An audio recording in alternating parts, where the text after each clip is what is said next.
All right, ladies and germs, about to do the afternoon boxing talks. Let me just post the link for the people on Twitter in case they want to join in. See, a lot of people got a lot of hot takes about Shields versus Marshall, which is more or less why I decided to go live, just to hear from different people what they think. I'm becoming more and more settled with my own pick for the fight. I'm becoming more and more settled with my own pick for the fight. Shout out to Warp Speed. Shout out to Team Bad Intentions, Lamarcus Mavo, Timmy Nealon. Shout out to Rick Ramos and Summer Lynn, who advanced to a professional record of 7 wins, no losses, no draws yesterday. Part of a Marv Nations card on the West Coast. Shout out to them. Leo was good. Mario was good. Sufami Dan was good. You know what I mean? And yesterday's fight, those of you that follow the channel, y'all know I've been saying it since the fight was announced that Savannah would stop Femke Hermans. She's gonna splatter that girl. That's not necessarily saying that a Femke Hermans fight is in any way an insight into a Clarissa Shields fight. Clarissa Shields is a lot harder to hit, a lot faster, a lot. I think it's obvious to everybody that Clarissa has more tools than somebody like Femke Hermans. I think that's obvious to everybody. But I guess the reason that so many people feel compelled to pick Savannah to stop Clarissa is because Clarissa doesn't have the kind of punching power to necessarily knock her out or to necessarily keep her off. Not really. And if an exchange breaks out, if Savannah punches with Clarissa as opposed to punching in sequence, you hit me, then I hit you, or I try to hit you, then you try to hit me, she stands a better chance of landing a knockout punch if she punches with Clarissa. And most people, myself included, they feel that, yeah, she's got the power to knock Clarissa out. At minimum, knock her down, because a junior middleweight knocked Clarissa down. Hannah Gabriel's a smaller fighter who was moving up in weight, who had been stopped before. Clarissa couldn't stop her. And instead of her dropping the junior middleweight, she got dropped. So it's kind of like the blueprint is already out there. And it's kind of a question of who has the balls, so to speak, and who has the punching power to not just knock down, but knock out Clarissa Shields. And most people feel Savannah does. I think Savannah's confident enough that she will go for the knockout. That's what she's been saying, that she'll stop Clarissa. I think that's what she has in mind, more or less. But I want to hear from everybody else. I want to hear from people who perhaps think Clarissa's going to win the fight and why. I want to hear from the Savannah Marshall people. Why do they have Savannah winning specifically? Because there's always a lot of recency bias after a fight, immediately after a fight. They see somebody like Femke getting splattered like that, and they say, well, that's the same Femke that went the distance with Clarissa, went the distance with everybody else, actually. Even Aline Cedar-Ruz, who's very big for super middleweight. She's very big, and she's heavy-handed. If she lands, she can take you out, but she didn't take out Femke Hermans. So I think by now, most people have come to terms with Savannah's power. I always thought she was a heavy-handed puncher. I've thought that for many years. I see how girls react when she hits them. So I figured, no, the power is real. It's not the matchmaking. It's not quote-unquote short-notice opponents or anything like that. No, the power is real. It's just the question of, can she deliver the power? Because power don't mean nothing if you can't land. You know what I mean? IBR was good. Sufami was good. M.A. Bustamante was good. Yeah. M.A. says Hermans was getting through with some straight rights. Does Shields have right hand power to get her respect? I don't think she does, to be honest. I don't think she does. That's not saying that I don't think that Clarissa's a great boxer. No, Clarissa's a great boxer, but she doesn't have power. I mean, she just doesn't have power. What she has is fast reflexes and speed and good counters. And what normally happens in a Clarissa Shields fight is she'll land so many punches that the other girl doesn't see, that eventually the other girl stops fighting and Clarissa takes control. She'll start getting all flurries and combinations, and she'll, bully the girl the rest of the fight. That's usually what happens, because a lot of other girls, they don't have the punching power to get Clarissa's respect, or the speed. They don't have the speed or the punching power or the accuracy. They're usually lacking in a lot of other areas, like Emma Kozin, for example. Emma Kozin is not that big a puncher. She's not that big. She's not that quick either. So it's hard for an Emma Kozin to land a clean punch on a Clarissa Shields. But if you're Savannah Marshall and you stop Maria Lindbergh, who's never been stopped, you stopped Hannah Rankin, who's never been stopped, you stopped Femke Hermans, who's never been stopped, you're going to throw with a conviction that other fighters don't usually throw with, because you believe in yourself, you believe in your power, and so long as you're letting your hands go, you increase the probability of landing something. The most pivotal thing isn't whether or not Savannah has enough power to hurt Clarissa. I think we can all agree that you don't want Savannah to land clean. The trick is landing clean. To me, that's more important. I believe she has the power to stop Clarissa, but you have to deliver that power. And, you know, if you're gun shy as a result of counter punches, if the quick counters render her hesitant, then the power won't even come into it. The power won't matter because you're not throwing. If Marshall drops Shields early, it will break Shields' aggression. It very well could. But you got to give Clarissa credit because she was dropped before and she went on to dominate the fight with Hannah Gabriels. You got to give her the credit in the sense that even if she gets dropped early, she's mentally tough in the ring. I don't think she'll necessarily panic because of it. Although if she does get dropped early, I do think it'll spell the end, because that's going to embolden Savannah to go for the jugular. If she were to drop Clarissa early, like in the second or third round, she'd go for the jugular after that. She'd go for the kill. And I reiterate, I don't really think Clarissa has enough pop to keep her off. She gets a lot of other fighters' respect because she's so fast. But there's a lot of hindrances in a Savannah Marshall fight that weren't necessarily present in other fights. Savannah's a lot taller and a lot longer than these other girls. She's mobile also. She can give Clarissa different looks out of the orthodox stance, out of the southpaw stance. She could give her different looks to where it's a little difficult for Clarissa to get off her punches. Clarissa's going to have to be up on her to touch her with shots. You saw that Femke was trying to get off counters, and Femke couldn't land most of them because Savannah can box from the outside comfortably. And if something is getting too close for comfort, she could switch off to orthodox or switch back to southpaw. Just give the girl different looks.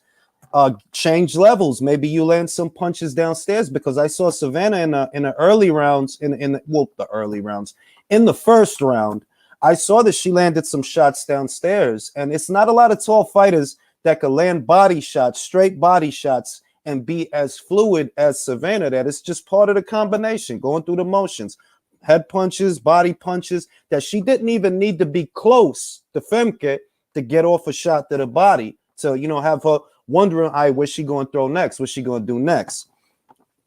So it's very interesting. I was goody, Jamie Bourne. Shout out to Jamie Bourne in the building. Aye. You know what I mean? So it's a very interesting fight.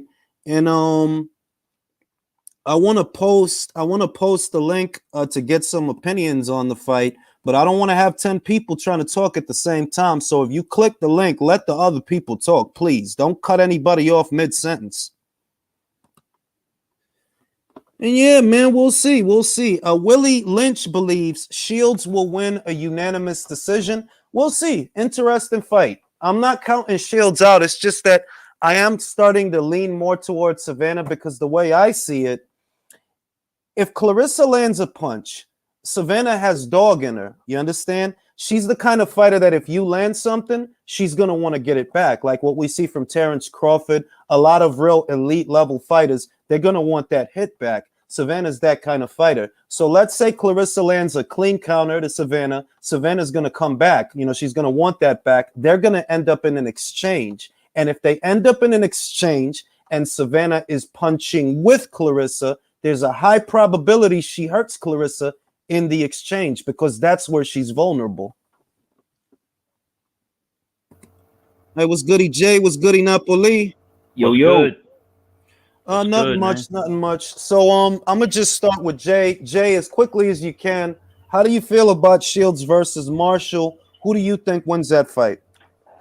Well, I'm still processing the knockout. It's probably got to be one of the best female knockouts of the year thus far. Right now, I'm leaning towards Savannah because once again, I was with you, Jules. I was expecting, Marshall to win the fight. I had no idea she'd get her out of there that early. That was just crazy. You know what I mean? It's like she just switched gears in the third, up the pace, and just took her out. Like with literally like just no effort. And I just got an appreciation for just the way Savannah boxes. I mean, she just seems to box so seamlessly and relaxed. You know what I mean? And it's like she's just in complete control of the fight, even without like trying to be. It's kind of hard. You kind of know what I'm talking about.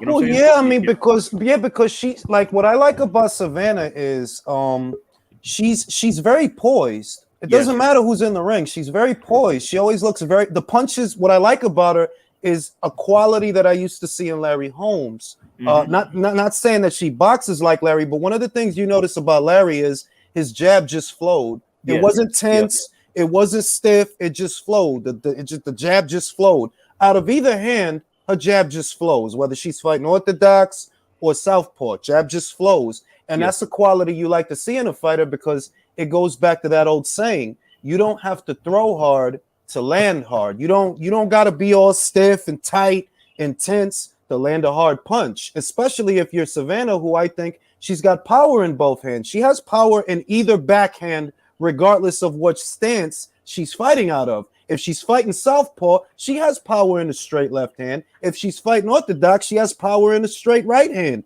She has power in the left hook. That's what stopped Femke Hermans yesterday. She went for the right, missed the right, came over with the left, dropped her like a sack of potatoes. Never saw it coming. Never saw it coming. So you're talking about a fighter that has power in both hands and can fight out of either stance. And before I pass it back to you, this is what I see. Even if Clarissa is having success early, what usually happens in a Shields fight? She gets respect early, then she starts putting punches together. If you start putting punches together and you force Savannah to trade, she's going to knock you out. If she backs you off and she forces you to trade, she's going to knock you out. So whether you're having it all your way or she's having it all her way, one way or another, as soon as you trade, that's when I see Savannah can knock her out because that's when she was knocked down by Hannah Gabriels while they were trading. Agreed. I mean, like I'll just close with this because like I won't want to take up too much time. I'll let everybody get their piece. But the way I see with Shields has to right now, I'm leaning towards Savannah by stoppage. But I may change my mind during fight week because I just want to watch some more footage of both girls just to analyze and just get my consensus. But what Shields is going to have to do to win this fight, it won't be by knockout. It's going to have to be on points. He's going to have to adopt a solid game plan and just stick to that only. Box Savannah. Don't trade. Don't get in close. Don't take any risks and be on your P's and Q's the entire time because one good shot from Savannah could knock you down or knock you out. I see that. I know that now. I know that now. That's what she's going to have to do to win this fight. And honestly, don't take emotion into this fight, Clarissa. Clarissa, you're hearing this, don't fight with emotion. Because like that's the hard part. That's the thing because I saw her afterwards how she's mouthing off this and that. She's already emotional. She took a shot at you, my man's Jules. She took a shot at you for some shit. But I mean, if I honestly felt this is the thing. If I honestly felt because I don't care about the shot. Fighters have always fighters are gonna be rude. That's just fighters. The main thing for me is if I felt that Clarissa was gonna win, or if I felt that that in other words, if I felt like I felt in the Hammer fight. Or I felt like how I felt in the DK fight. I just picked Clarissa. It doesn't, nothing matters. Like if that's who I think is going to win, that's who I think is going to win. But Savannah's always stood out to me because she's a tall fighter with a lot of power in both hands, who has inside game and outside game. That's what Hammer didn't have. That if you get inside on Hammer, she gets flustered and she'll try to tie you up. And that's the area of opportunity for Clarissa. With Marie-Eve DK, decent boxer. No power and is limited to boxing from the outside. Not much in terms of inside game. Right. Savannah has all these things that all these other girls didn't have. So when I think about that, I'm like, if you having it all your way and you start putting together 3 and 4 punch combinations, whether you're winning the rounds or she's winning the rounds, as soon as you decide to put punches together, that's where she's going to get you. That's where don't trade. Don't stand and trade. She's just gonna have to stick and move. Box. Yeah. That's it. That's the only way I see her winning. That's it. Yeah, I agree. Napoli, how do you see that fight? At the moment, I'm leaning towards Savannah Marshall, and the only way Savannah Marshall will win is apply pressure. and use her jab as a rangefinder. And I haven't seen the Femke Hermans fight, but I've seen the knockout, and that was vicious, by the way. Yeah. And I honestly believe that Savannah Marshall is in Clarissa Shields' head rent free. Oh yeah, I do agree with that. I think that I think it's kind of a self-inflicted wound, because if you run around telling people that the only reason she's knocking girls out is because they're short notice opponents and the power is fake, every time she proves you wrong, she makes you look bad. Like, no, Hannah Rankin wasn't a short notice opponent. That's bull. They been knew they was gonna fight. Femke Hermans, that wasn't a short notice opponent. They been knew they was gonna fight. So when you run around telling people that the power is really only, smoke and mirrors, and you start seeing yourself that it's not. It's gonna fuck with you, because you the one that's it would. In other words, it would have been better if you just say, yeah, she has power, but you have to land. You gotta land. If you can't, your power don't mean shit. Yep, exactly. I think she knows. I think Clarissa knows what she's up against. I hope she does. Oh yeah. She knows. Definitely. And honestly, if they get, like you said, like both of us said, like if they end up getting caught in the exchange, Shields is gonna get hurt bad. I think so. I see her, like, I don't like to be presumptuous because there's no official fight date yet. But I do see her getting knocked out, like cold, knocked out, slept. That's what I see. So that's your prediction. So you're picking Marshall. I mean, this is the thing that I'm like you. I like to wait. I like to review footage. But what I see is that, like, it doesn't matter if Shields is winning the early rounds. It doesn't matter if Marshall's winning the early rounds, because that will only embolden her. What usually happens in a Shields fight, she'll land a couple of counters, girl will get scared to throw, and that's when Clarissa takes over, starts putting punches together. And this is what I mean, that even if you're having it your way, if you go in there trying to throw more than 2 punches at a time, if you start throwing 3, 4, 5 punches at a time, that's where she's going to clip you, right there, because you've been clipped there before by a woman who's not as big as Savannah, does not hit as hard. She's actually Hannah Gabriel's been knocked out before at 154, but she caught you. She dropped you. You didn't even drop her. She dropped you. So I'm I see that. Yeah, she could be knocked out. Yeah, it's kind of like how Amir Khan, every time like he threw like 8, 9 punch combinations, all you got to do is he's just setting himself up to get clipped, and of course he always got clipped. That's how Danny got him. Yeah, exactly.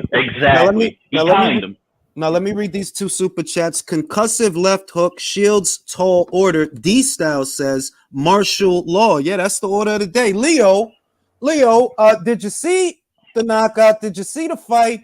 And who do you have winning the fight?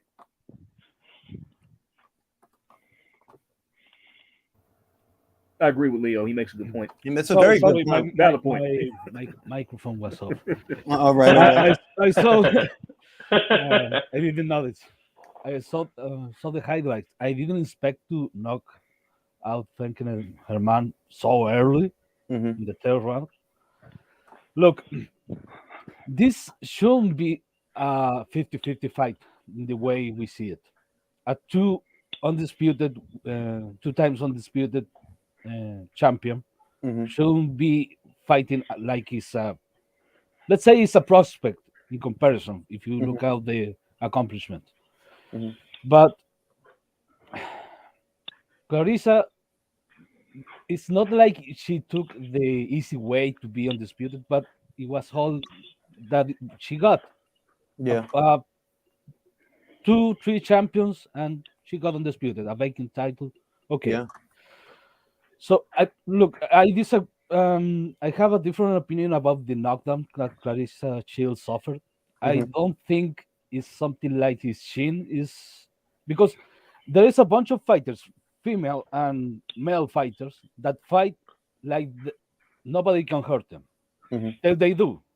Clarissa Shields fought every fight till the what's that fight that she got knocked out? Hannah Gabriel's. She fought every fight like nobody can hurt me. Nobody can knock me down. Till someone did. So now she knows. I'm not that sturdy. I do not have the iron shin to be just being careless against all these girls. So I don't think that could happen, and nobody as going there like Conan the Barbarian on a straight right, and knock him here out.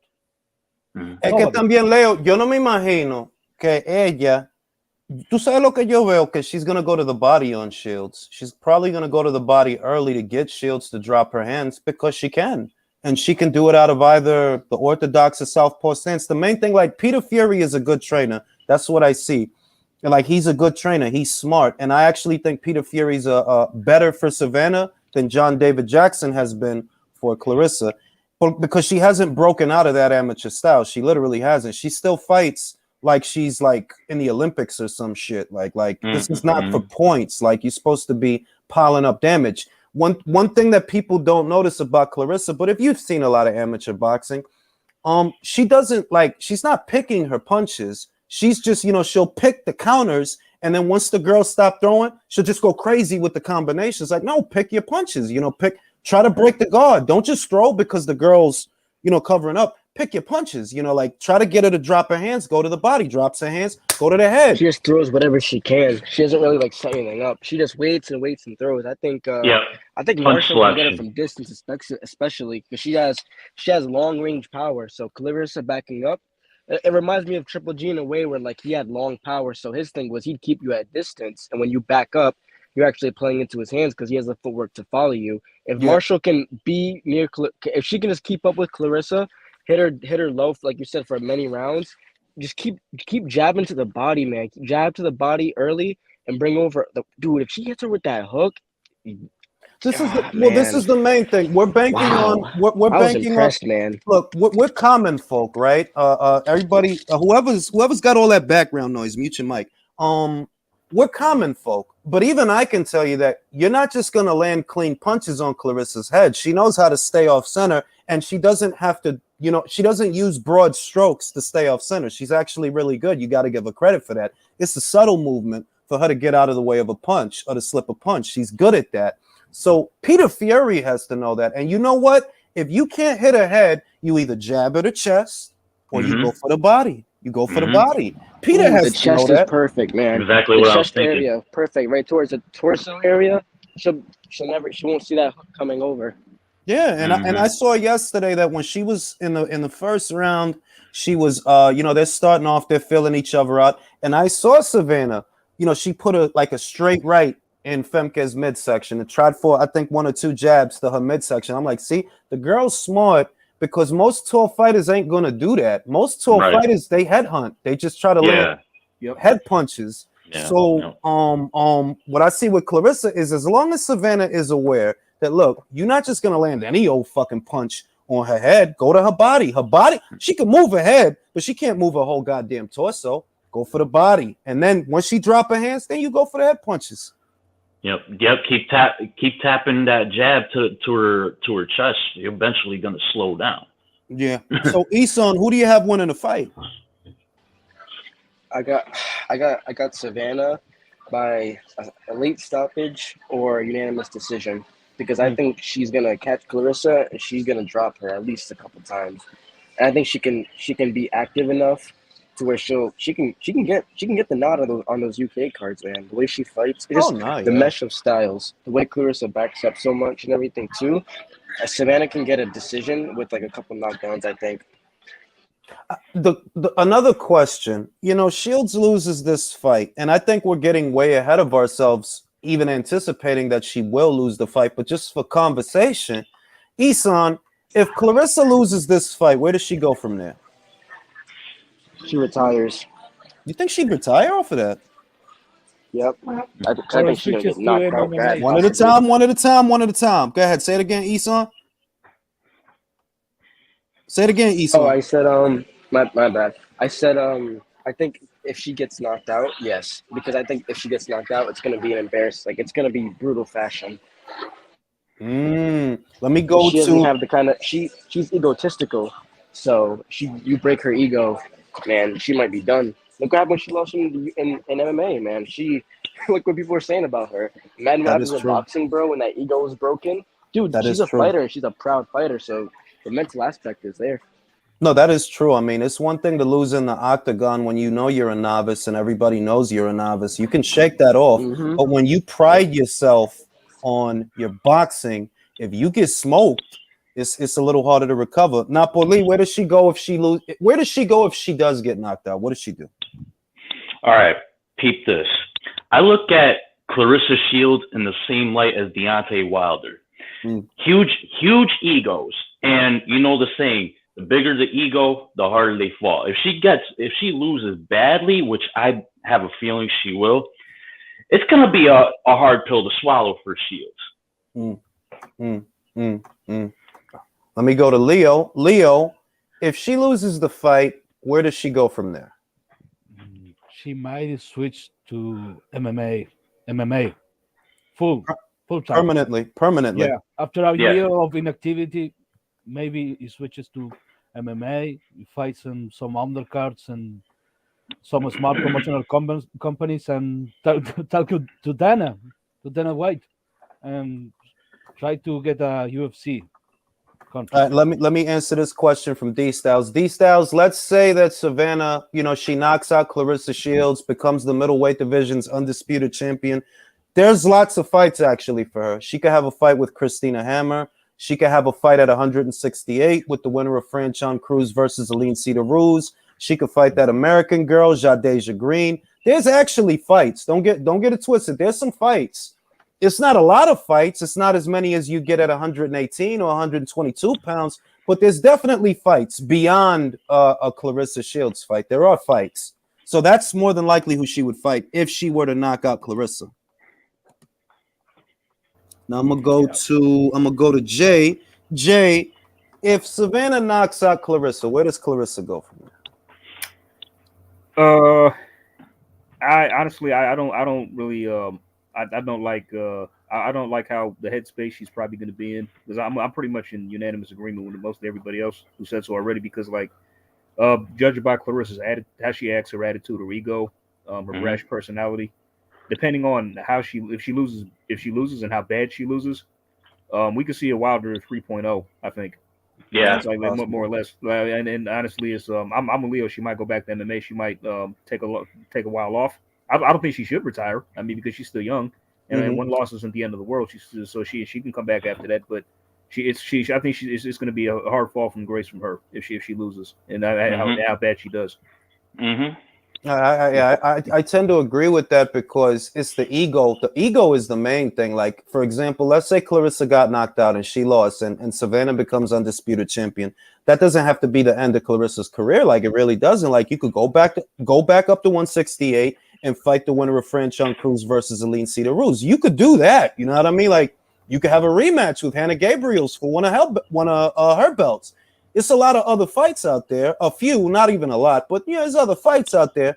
But I agree with Isan because of the ego. It's like, yo, you paint yourself into a corner talking all that fucking shit. She's doing what Floyd did, bro. Julius, she's doing what Floyd did, bro. When you really think about it, she's trying to be the bad guy, but with her, it's like it's not working, man. And you really just turning people off. Like, Floyd had fights where you had to respect him, but you accomplished, but you really ain't even fighting. I'm sorry, you're not fighting people like that. And now all this shit you've been talking all these years to people, the attitude you've always had with your own fans, hey, you get embarrassed, knocked out in your real profession where you've been training your whole life in. I don't know if she has that mental stability, man. I really don't. I think she'd fold. Let me address this comment. I'm excited for both fights, D. But Taylor versus Serrano is much bigger than Shields versus Marshall. It's not even close. 100%. It's not even close, bro. That. Yeah, that's not. Those are not on the same. No way, bro. Willie Lynch, glad to have you on. How do you see the fight? Who wins the fight and how, in your opinion? Well, before I say anything, I just wanted to point out the fact that the only reason I'm high on Clarissa Shields is because of you, Julius. Appreciate it. Hey, no problem, man. But I don't know. I keep going through the fight in my head, and Savannah Marshall is an amazing fighter. Like, I didn't have time to catch her fight over the weekend. Unfortunately, I had things to do. But just from the reaction from everybody in the room, it was a pretty explosive knockout. Mm-hmm. Now, I'm not too familiar with Savannah Marshall's style. I have seen her fight, but what makes me really curious to see how this fight unfolds is because Claressa Shields, besides being one of the most talented women I have ever seen box in my life, she has a lot of aggression built up in her, and I'm very curious to see if that's going to help her or hinder her with this fight, because Marshall is such a from what I've seen, she's a really, really good boxer. Like, she does all the basics right, and she is a come forward, will knock your head clean off if you let her. Like, it's just going to be interesting. But I feel like Claressa edges it just based on her amazing defense that she has. I mean, I feel, see, that, you know what, this is where we differ. It's like I could actually see a scenario where Clarissa's winning the early rounds, and then she starts, and once she's winning those early rounds off of the counters because she's very fast, once she starts winning those early rounds, she'll flurry. She literally does this every fight. She'll start the flurry, put 3-4 punches together, and you can flurry with Emma Kozin, you could flurry with Marie-Eve Dicaire. If you force Savannah to throw, you're gonna get knocked out. That's the determining factor for me, that even if you're having it all your way and the fight starts to look like one of your fights as opposed to one of Savannah's, even if you do that, if you back her into a corner and you force her to throw, that's where she's going to take your head off. That's where she's going to take you out. So that for me, that's major, because I've seen Claressa since she debuted as a professional, and it's more or less the same thing, almost the same thing every single fight, that you're having success early. Eventually the girl doesn't really want to throw. So you start putting punches together, you start going to land meteor shots, meteor punches, and those girls don't have the stopping power that Savannah has, and some of them, they don't have the dog in them that Savannah has. How's Savannah's gas tank ring? To be honest with you, it hasn't been put to the test, because these girls can't go these girls can't go the distance with her. The thing is that I don't think this fight is going to go the distance. I honestly think she went 10 rounds only once, I believe. Not even 10, bro. Not even 10. I don't think she went 10 once. Was it Savannah? I mean, I think because early on. She's got 12 fights. She's got 12 fights. 10 of them ended by way of knockout. So if she went the distance, it must have been a couple of fights ago, because everybody she's fought her last, I think the last 5-6 fights, she knocked them out. Like with 2-3 rounds.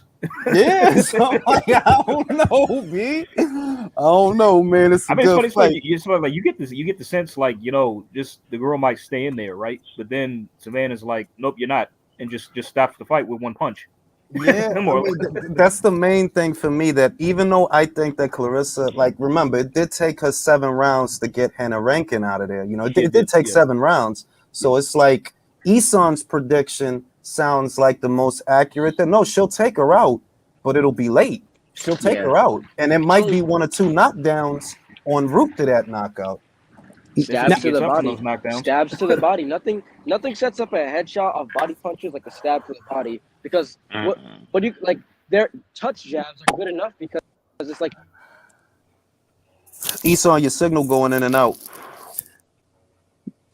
Now, correct me if I'm wrong, but isn't Savannah Marshall the only person to ever beat Claressa Shields in the amateurs? Yes, she is. Only one. Yep. So, sorry, go ahead, man. Oh, I was just going to say, so in your guys' opinion, do you feel like Shields has improved as a fighter since her days as an amateur? Oh, yeah. Look, the amateur fight, let me tell you. The amateur fight.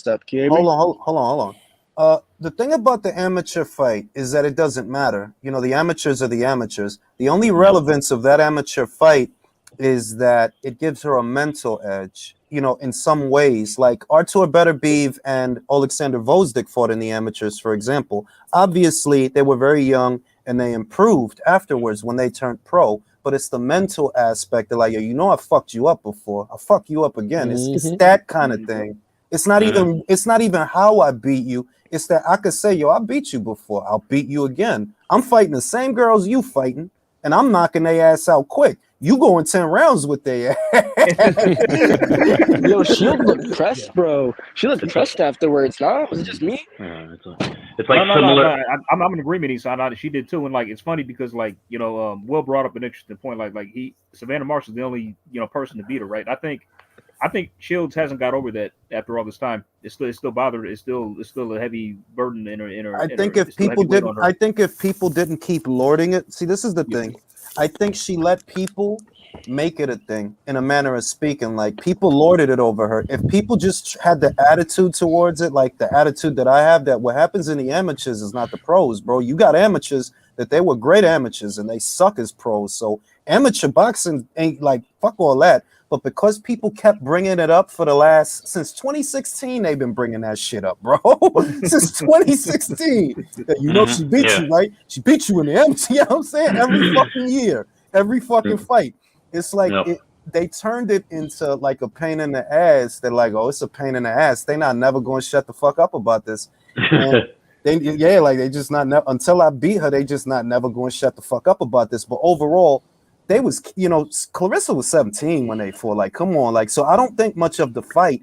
It's the mental aspect that I think of it that I like, yo, she did beat you though, and she could always say that until you beat her. She could be like, yeah, I beat you, yo. You could talk all that gold medal, whatever shit. When you fought me, you fucking lost. Yeah, and it's the same thing like years ago when Vernon Forrest and Shane Mosley fought in the amateurs. Shane Mosley was going for the Olympics, but Vernon Forrest beat him in the trials. He beats him twice in the pros.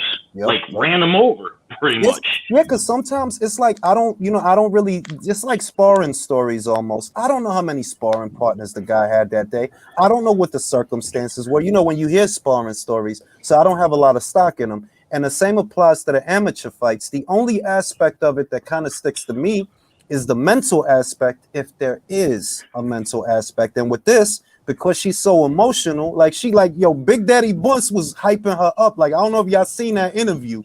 It's like you could see she was pressed, but he was pressing though. Like, so you're gonna come to England and you're gonna fight her here, and you're okay with that. Just like, he was really putting a battery in her, which I like him for that, by the way, because it makes the fight exciting. That she was psyched, she was amped. But at the same time, you go in there, you start trying to put 3 and 4 punches together. That's going to be the downfall. And at the same time, to Eson's point, can she win a decision throwing 1 or 2 punches at a time, moving around in the UK? Like, nah. Absolutely not. Nah, you wildin'. So I don't know, B. I don't know. But don't you think Clarissa has an advantage in the bucket? No. She has no power. And there's one thing that really works. Talking about just activity. No power. I mean, like, to be in the pocket, you have to have some power to be effective. Mick Conlon, bro, it was Q. Shout out to Q. I hope he joins. But Q said it best. It'll be like Conlon versus Wood. You're getting off, and you're getting off clean, but you have no power. You can't stop her. And all it's going to take is for one clean one. And Peter Fury knows that. That's why I'm a little bit convinced almost that, she's going to get stopped. Because even if you start getting to the point where you're landing, combinations, it's only going to take for one to get through for you to go out. Once she knocks you down, she's going to come after you, and you're going to be in a situation that you never been in. Clarissa has never been in that situation where she's been like somebody's trying to take her out. All them girls is like a deer in the headlights when they fight her. She gets dropped and she feels that power, which she hasn't felt since she was 17, because she says that a lot, that, oh, I was 17. Yeah, you're right. And you ain't been hit like that since you was 17, though. Yeah. What you think her power like now that she's a full grown ass woman? Yeah, I got a random thought. They were talking whoever mentioned the comparison to Wood and Conlon. Imagine Savannah Marshall like knocking Clarissa Shields out through the ropes. That'd be something. Oh my God! Nah, man, I do. Look, what I see is she gonna go out. Like what I see is that when the punch lands, she gonna go out like night. Like it's gonna be that's more or less what I see. I don't see seeing stars. Yeah, I don't see Clarissa hurting Savannah because she seldom ever hurts. She kind of stuns the girls, which is why I keep going back to that. They're like they'll a couple of clean counters will land. And they'll stop throwing. They'll basically stop fighting. And that's film. Savannah not like that. She got a dog in her. If you land a clean punch, like Terrence Crawford, she's going to try to get that back immediately. Before you know it, an exchange breaks out, and that's where the knockout happens, in the exchange. But then you find she'll find herself on the canvas. And who knows, like, let's say if she gets dropped, she might not get up. Who knows? I think she's gonna go out. Like I said, I think she's gonna go out, like night, like how Femke. Like Femke went out. Yeah, like that. She was out cold. Yeah, and bear in mind that woman has never been. She fought like this the wild stopped. Shit. It ain't like the girl she knocked out yesterday. Never been in there with nobody that hit hard. Nah, she been in there with a big ass broad from 168 that hit like a truck, but she ain't knock her out. You see what happened yesterday? 3 rounds. It's like, nah, son, like, don't punch with her. I don't know what you gonna do, but you better. I don't know, man. It's gonna be a good fight, though. It's gonna be a good fight. But there is one thing that I think nobody's really talking about with Clarissa that should be the biggest red flag of the fight is she's overtly aggressive personality-wise. Like, I don't know, like, if anybody ever heard the argument about James Toney versus Bernard Hopkins. Everybody thinks that James Toney would win because he's more skilled and more vicious in the ring and in the pocket. But the thing that the parallel I'm trying to draw here is that because Clarissa gets so angry and so hyped up, it's like she gets super focused on one thing but doesn't realize that her opponent's setting up a trap for her. Yeah, I mean, I can see that because that's the success argument that I'm making, that if she has success early and she starts getting confident, starts trying to put punches together, I have no doubts that Peter Fury, because it's a basic thing. It's basic. If I know it, I'm 100% sure he knows it. Punch with Clarissa. Don't punch in sequence. Punch with her. You stand a better, there's a greater probability that you're going to land if you punch with her. She's not strong enough to knock you out. You fucking know that. So punch with her and you'll get her out of there.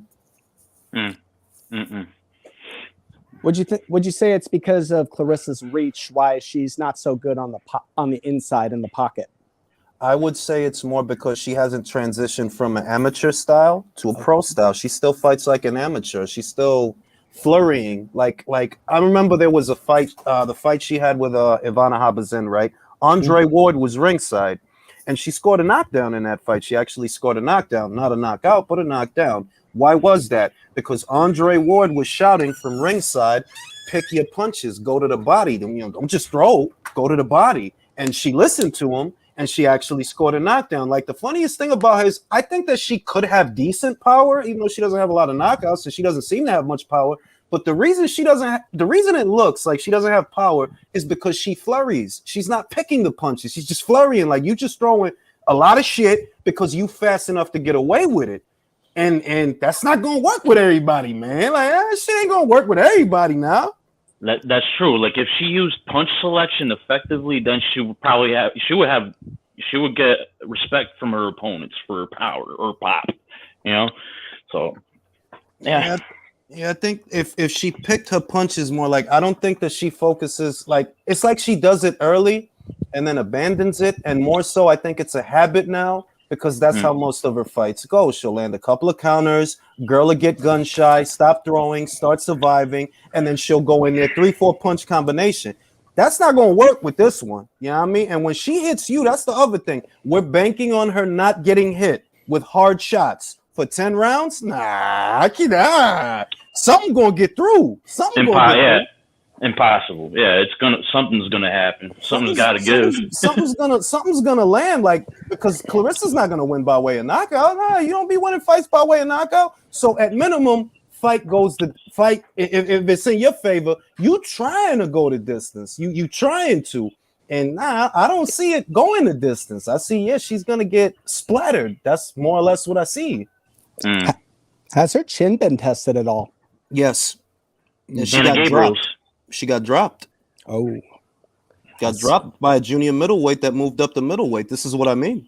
Wow. Yeah.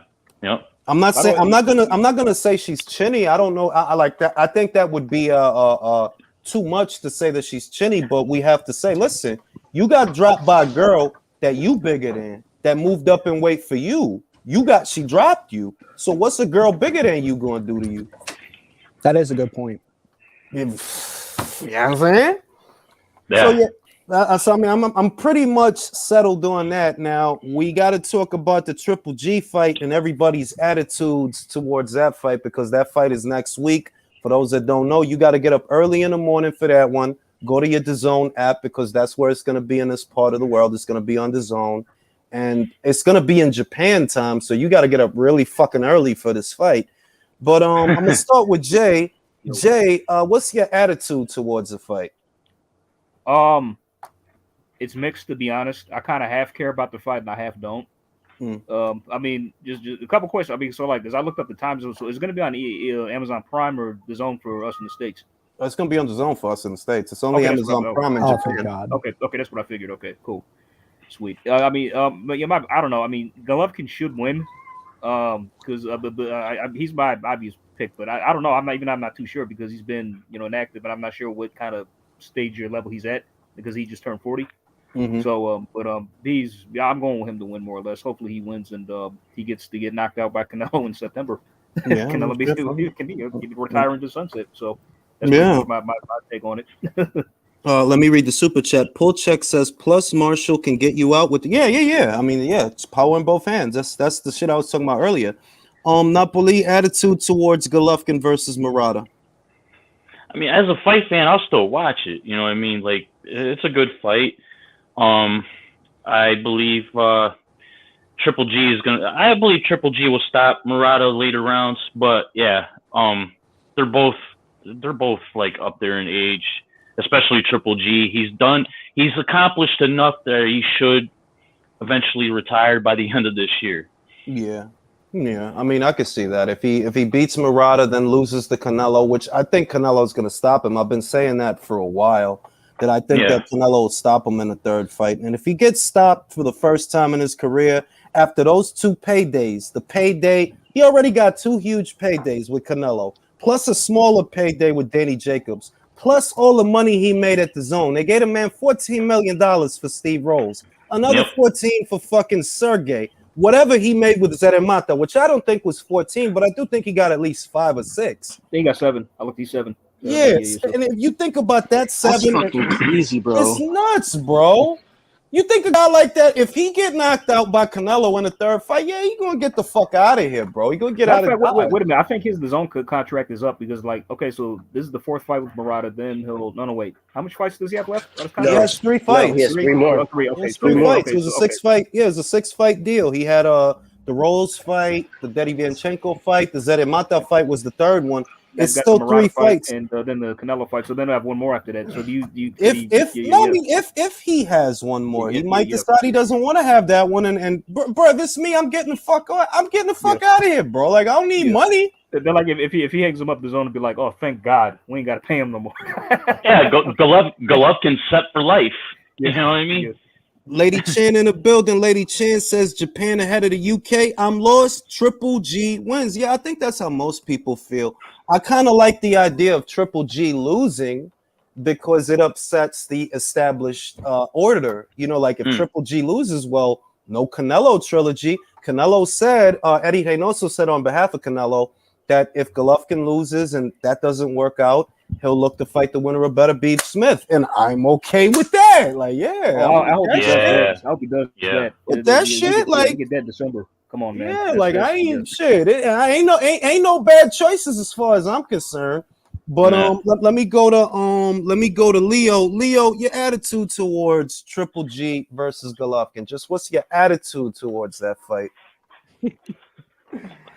Okay, Julius, I am biased against the Golovkin Murata situation, because I am a Golovkin fanboy from a very long time.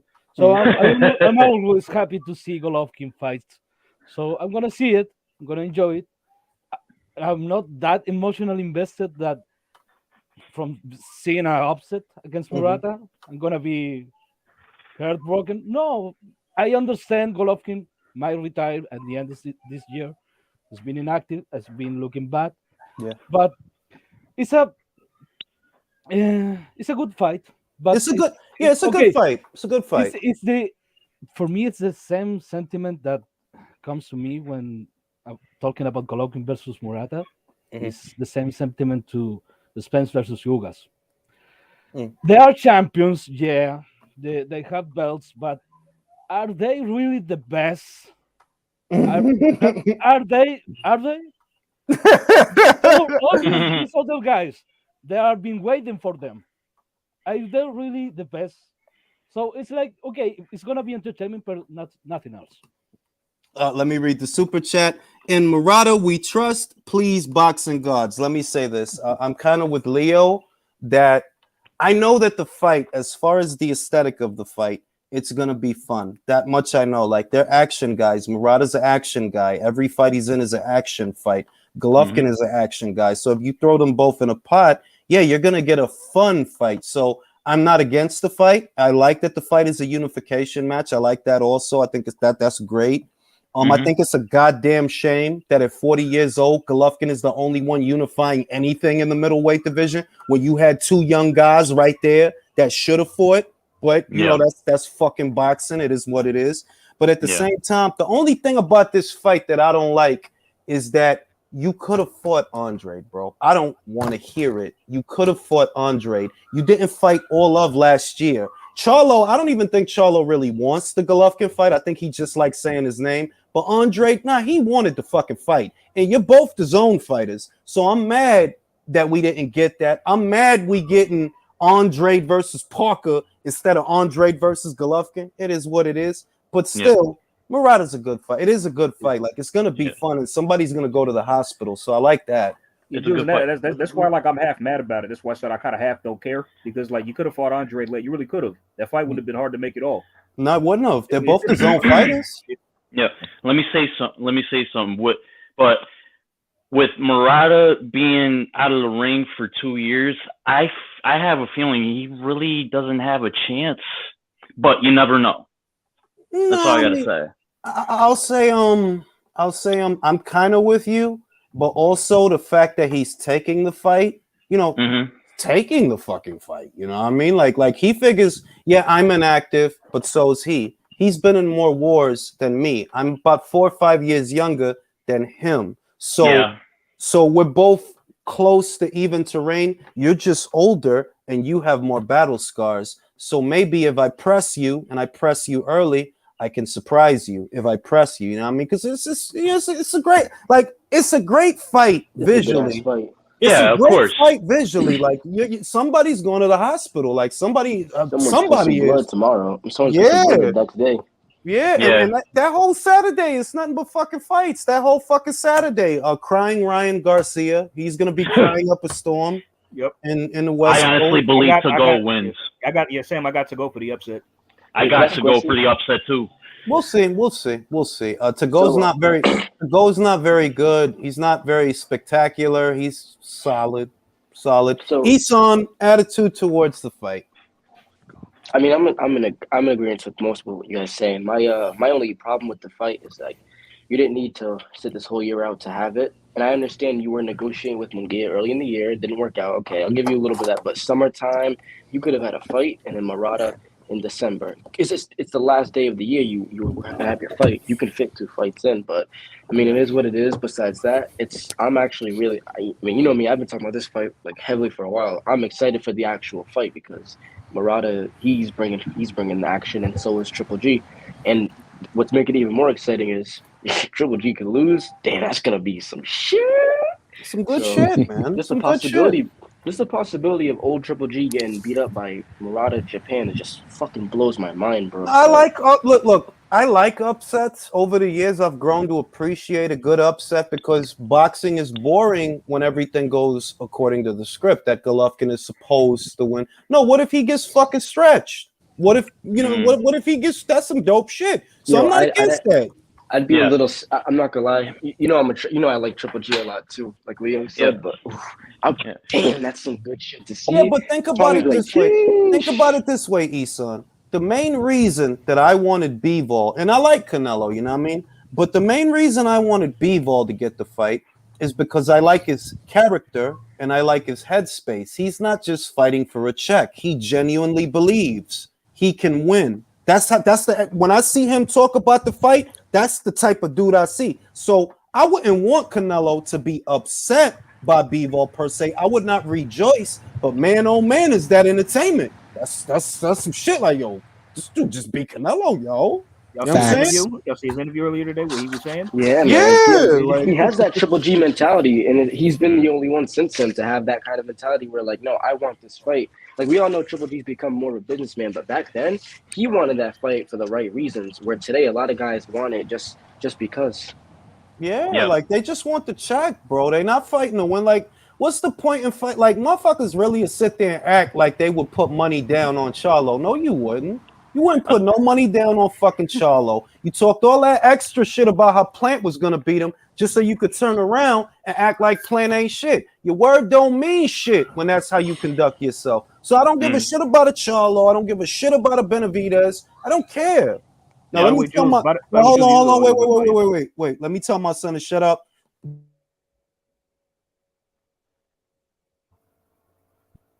By the way, Jules, your little prophecy, your prediction / prophecy came true. Caleb and Jordan are pregnant.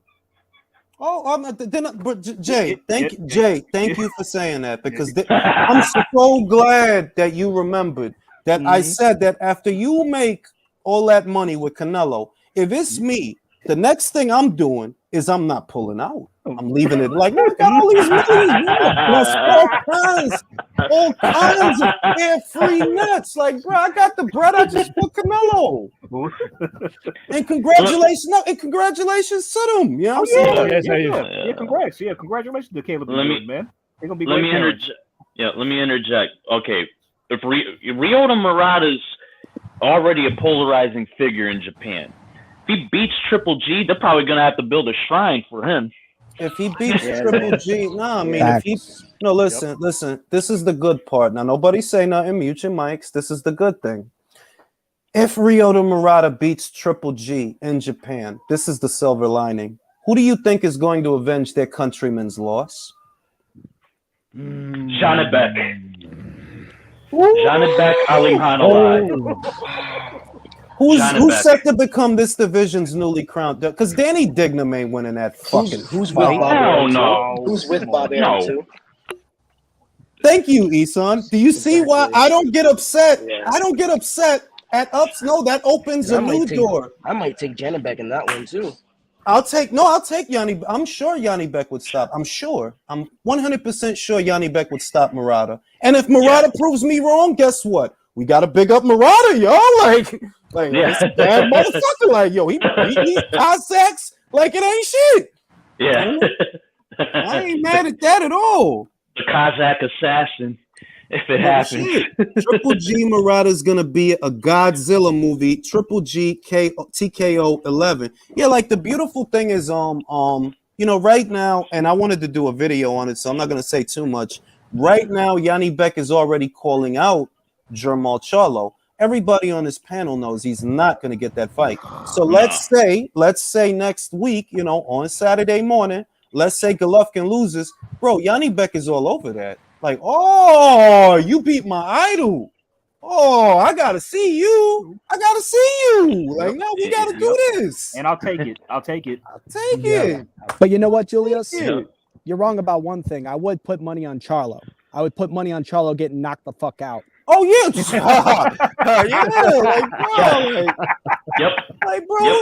who in their right mind would pick Charlo to beat? Like, really, fam? He just went 12 with Montiel. Do we have to do this again? Like, nah, bro. Watch him go 12 with Selecki.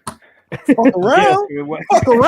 Yeah. Like, bro, and Montiel stunned him on a couple occasions. So he hurt him to the body and the head, bro. Did y'all see Jermall's eye at the Pros Fight Press? His shit was all poofy, and what killed me is the last couple of weeks before Canelo made his decision. You saw the media, the U.S. media. Oh, I want to see Charlo. Man, shut the fuck up, man. I don't want to see Charlo. I want to see somebody that believes in themselves. Hey, but you know what, huh? Before that, they were complaining about Charlo having to move up to 68. Yeah, like, come on, stop hyping up these bum ass guys. They're like, I'm gonna just call a spade, like, because at the end of the day, I'm not media. I'm a boxing fan. I'm not a pundit. I'm not a boxing scribe. I'm a boxing fan, so I'm gonna talk like a boxing fan. Stop hyping up these bums. I'm sorry. Yeah. What the fuck? For what reason am I supposed to think so highly of Charlo? He want me to fight Benavidez. Bro, he's scared to death for Andre. Yeah. The only Charlo you should hype up is Jermel because he's going for undisputed. Thank you. If anything, he's more ambitious than Jermel. Kashmir flop. Hey, here's a link, Kashmir. Click it. All right, boy, and you could. Hey, no, we ain't going nowhere. He could click the link and tell me about it. That's a nice car. Hey, Julius. I placed a wager to the $5 for the panel. He won't click the link. Shit. Click the link, bro. Tell me how you feel, dog. Tell me how you feel. For what reason am I supposed to think of Jermall as being better than B-Ball? For what did he do? If you could tell me what he did, I'm listening. Oh, God. We'll wait. Oh, God. I'm listening. Between B-Ball's resume and Jermall's resume, it's night and day. I mean, like, look, the main thing is that B-Ball is a natural. One of the main things is that B-Ball is a naturally bigger guy, unbeaten guy. He's fought a puncher. He's fought one or two punchers, actually. He's fought one or two punchers, actually, and he didn't go down. You know, I'm not saying that that's everything, but the same things that you could try to tell me about Jermall, I could say them same things about B-Ball, with the difference being he's a light heavyweight. Durability. He's proved his durability at light heavyweight. Yo, look. Charlo's scared to go to 168. He's scared so I don't want to hear about Charlo. That, like, bro, you don't even want to know what happens at 168. So what's supposed to make you better than a 175? No, nothing. How you guys doing this Sunday? How all of you? What's good? How about you? Lazy Sunday. Pretty much. Let me rap about Charlo and his corny ass. So you need to tell me you can barely make 160. You can barely make 160. You've been struggling to make 160. You haven't been getting people out of there. The last time you got somebody out of there was Dennis Hogan. A 154. A 154 pounder when you had, and you got him out there in 7 rounds, right? So you need to tell me you won't go up 8 pounds to fight David Benavidez. Like, you won't fight him, but yo, you're the guy that's supposed to get the fight against Canelo. Hey, say whatever you want about Canelo at 54. Do I think Canelo should have fought those guys at 5'4"? Yes, but Canelo did his thing. Canelo moved up to 160. It ain't even. Let me stop you right there. See, this is the thing. It's too many people that you not fighting for me to act like Canelo owe you something. You didn't fight Andre. You didn't fight Andre, first of all. You didn't fucking fight Lara. Fuck Andre. You could have at least fought fucking Lara. He's on your side of the street. You didn't fight him, neither. I'm like, bro, why the fuck am I supposed to be high on him? What did he do? Because Lara used to beat him up in sparring, bro. Everybody know, and that's the main shit. That everybody know that they're like, everybody know Lara was sonning this dude. Yo, bro, literally, there was actually footage of Arislani Lara and the Charlo brothers sparring, and Lara giving them all they want and then some, bro. Bro, Lara's style is terrible for those two, bro. You see. No. Look at the bitch assness. Just read that for me. Read that for me, Chris. Make the black fighters fight each other. Oh, that's some bullshit. Yes. What are you talking about? Let Chris. Hold on. Let everybody shut the fuck up and let Chris do the shit. Shut up. So you mean to tell me? Black fighters shouldn't be fighting other black fighters? Why did Muhammad Ali and Joe Frazier fight 3 times? Why did Muhammad Ali and George Foreman not fight 3 times? And you probably one of them dudes is gonna probably call me one of them cool niggas. You really soft, bro. Get off the page, corny nigga.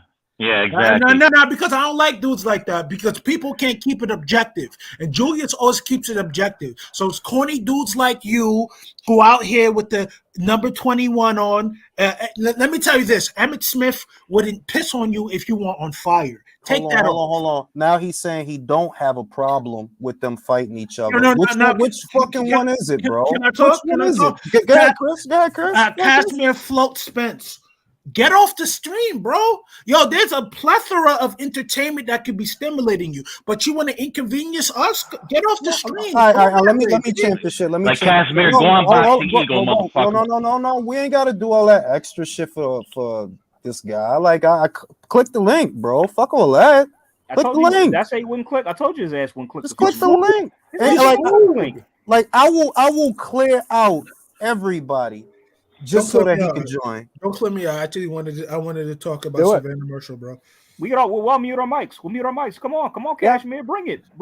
Come on with it. Come on with it. Like that shit in the South. Come on with it. We will mute our mics. The funny shit is he's saying that Canelo, he going with the same old narrative that Canelo don't duck. Canelo don't fight certain fighters of a certain denomination. Hey, who beat more American-based champions? Jamal Charlo or Canelo? I just want to know. Who fought Danny? Let me ask a question. Who fought Lara? Canelo or Jamal Charlo? Canelo. Who fought Austin Trout and took his O? Canelo or Jamal? Canelo. Yeah. Who fought Danny Jacobs? Canelo or Jamal? Canelo. Who got pressed by Danny Jacobs and did nothing? Canelo or Jamal?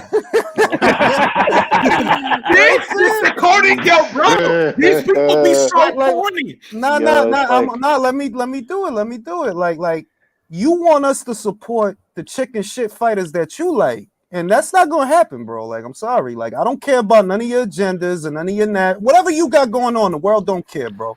Real shit. The world don't care. What's good with what's good with Savannah Marshall almost killing girls, man? She's an animal, B. Like she's a fucking animal, dog.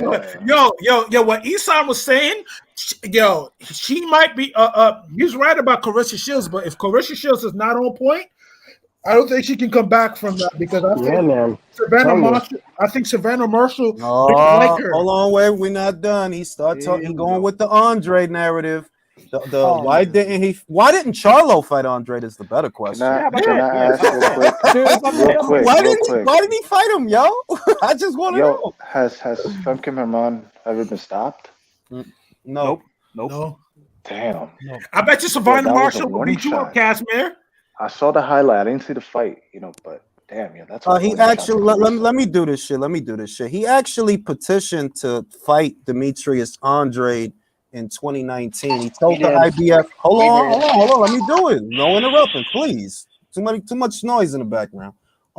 He petitioned to fight Andrade. He asked the IBF, can I skip my mandatory so I could go fight Andrade? They told him, no, you got to fight Sergey. So then he tries negotiating with Sergey. Sergey people, Lou DiBella, always doing some shit.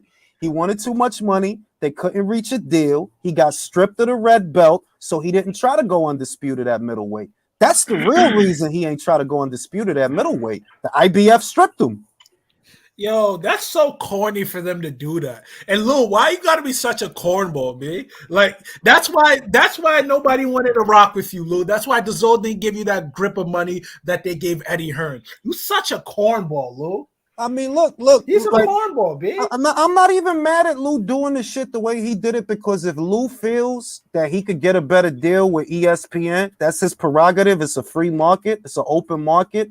But what I'm going to say is that DAZN, I'm not going to say they dropped the ball, because they don't have to give everybody a deal. They really don't. They don't have to give Lou a deal. But it would have helped the situation if you were already in bed with Lou, because then it's an in-house situation. It's going to happen on DAZN because we deal with Lou. That's a fact. That's a fact. But look at Lou's track record for like the past couple years. What fighters does he have on his stable that's marquee enough to be that were on HBO or Showtime or even ESPN? He doesn't even have a stable of fighters. So why am I going to give you a grip of money to sign up dudes when I already need people just to come into a market with a readily established platform, which Matchroom had? So think about it. Let's look at it. Hold on. Wait. He's not done. He's saying that you don't have to fight mandatories when you go for undisputed. Yes, you do. This is what I mean. Come on, bro. These dyslexic, illiterate motherfuckers that cannot be bothered to actually do the research. Like, bro, it's on paper. It's been posted here on this channel many times that he petitioned the IBF to unify with Andre, and they told him, no, you got to satisfy your mandatory. Why? Because Golovkin didn't satisfy his mandatory. That's why. That mandatory was overdue. So when Golovkin got beat, and the red belt got took and all of that, right? There was an overdue mandatory. They're like, nah, we let you fight Canelo for a second time on the premise. No, what was it? It was Vaness Martirosyan. Vaness Martirosyan. That's yeah, right. It was it was Vaness Martirosyan. They was like, yo, we gonna let you fight Vaness, but if you fight Vaness, you gotta fight Sergey after that. What he did, he didn't fight Sergey after that. Who he fought? He fought Canelo. You know what I'm saying? It is it is, B. Can I interject this? So why did Jack Catterall get a shot at the undisputed light welterweight championship of the world? Casimir, wasn't he a mandatory?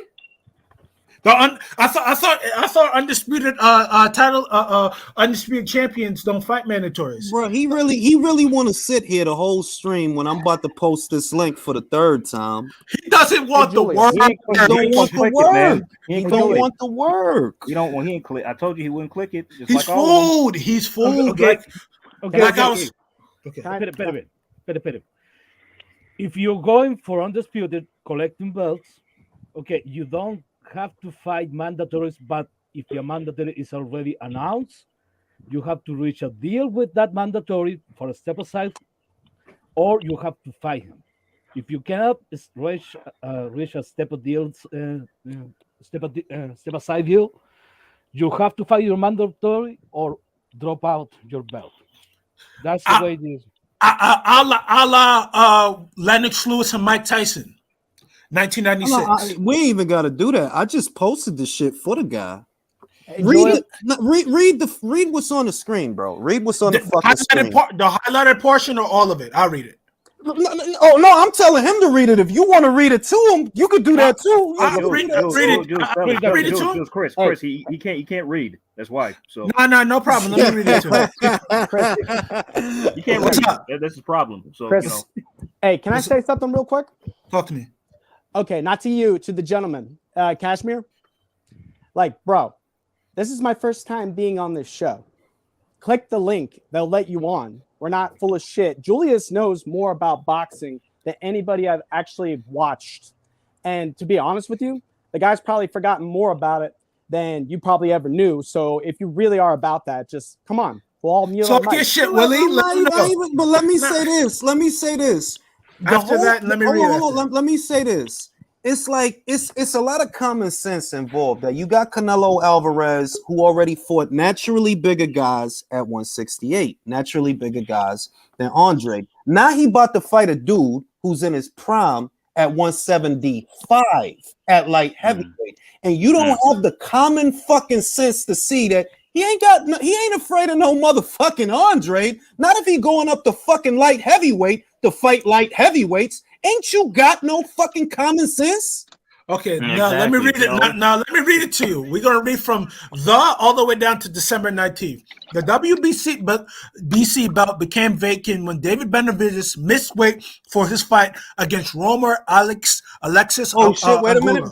Wrong joint. Let me get the right one. Posted the wrong screenshot. My bad. That's my bad. But it's all good. It's it's like a common sense argument though. Like, dog, he about to fight a light heavyweight, and you still running around telling people he's scared of Andre? Why? What did Andre do? No, he hates his life, bro. He hates his life. Put it on so I can read. Chris, and Canelo. Okay, sorry. He hates his right. He hates his life because he can't read. But let me say so. And Canelo was considering fighting freaking Makabu, who's a bigger guy than B-Ball. I was kind of scared for him with Makabu because, hey, Makabu may not be the most skilled, but he at least has enough rudimentary skills to, if he lands, it might be really nasty for Canelo. He can punch. Motherfucker punch. Oh, yeah. He hits like a freight train. Boy, because the one thing that people may have to understand, like, for instance, Thabiso Muchunu is a damn good fighter. Like he made Alexander Usyk really uncomfortable at times in their fights. And Alexander Usyk is the unified heavyweight champion of the world currently and a former undisputed cruiserweight champion of the world. Muchunu had some real good success in that fight. So let me ask you a question, Chris. Do you think that a guy named Kashmir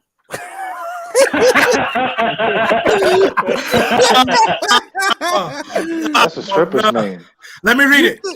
Let me read this. As to Golden Boy's request of August 1st, 2019 for approval to allow Alvarez to unify the title with WBO middleweight champion on or about October 2019, IBF Rule 10.5 does not allow a boxer to request an exception since the IBF has sent out the notice of the date of purse bid, People's wrote. In this case, the notice was sent out and the purse bid has been postponed. In addition, the boxers who were involved in the purse bid are not permitted to take any intervening bouts.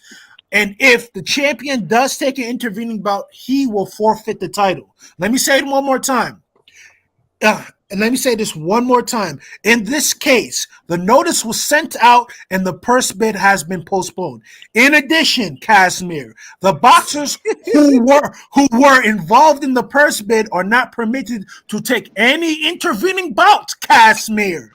And if the champion does take an intervening bout, he will forfeit the title, Casimir.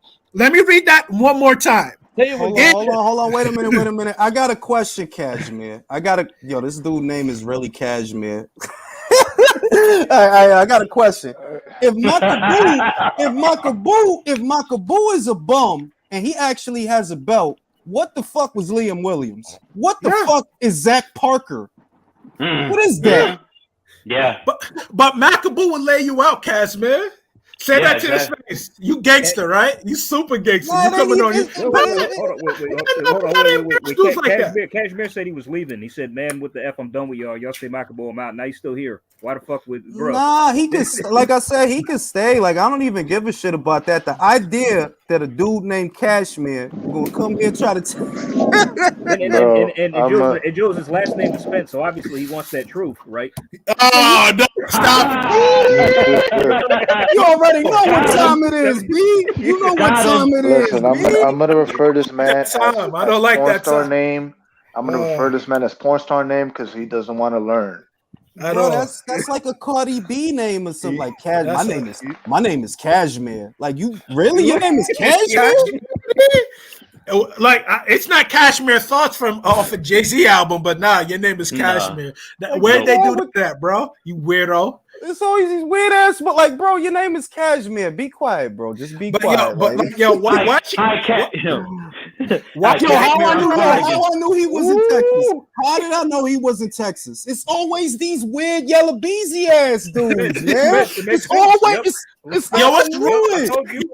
There's some thorough dudes from Texas. There's some thorough dudes in Texas. This ain't one of them. This is not one of them. Why they want to be coming on here? Like, what is wrong with y'all, B? This is not one of them, B. Like, not if your name is Cashmere. Y'all come here, y'all start shit with us. Then when we come back, now you it ain't even that. No. First, let me do this. Brody, stop talking about come to Dallas when you won't click a fucking link, bro. Cut the shit. Cut the shit.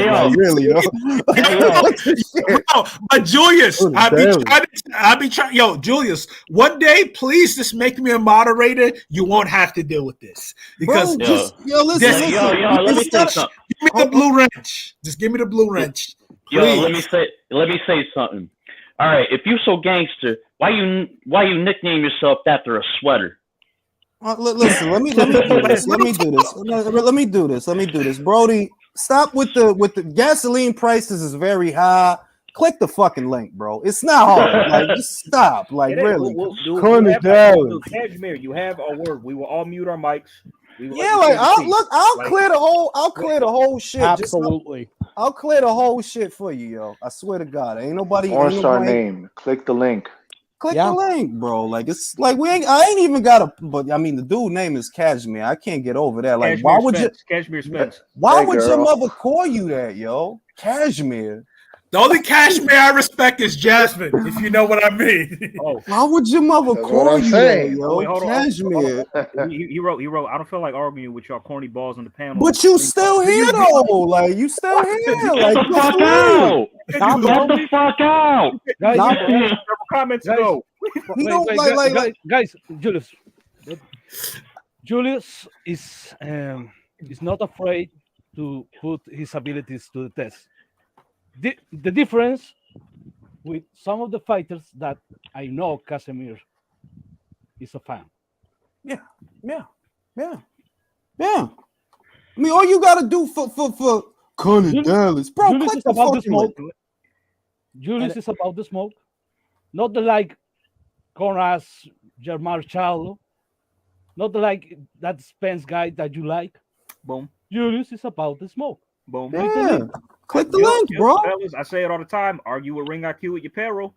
Talk to him, Leo. Hold on. Don't even say nothing, because I'm like, yo, how you telling me to go miles and miles and hundreds and thousands, like hundreds of Brody, you won't even click a fucking link.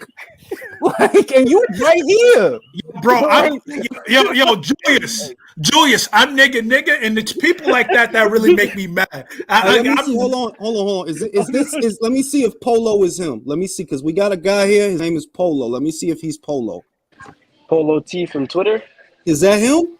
Yo, Polo, is that you, bro? Who is Polo? Come on, Polo. This might be him. Polo the Don. Come on, Polo. Get your signal together, man. Get your signal together. Polo, aka Cashmere, this you? His mic is muted. He keeps taking it off. Why he let? Come on, why you leave, yo?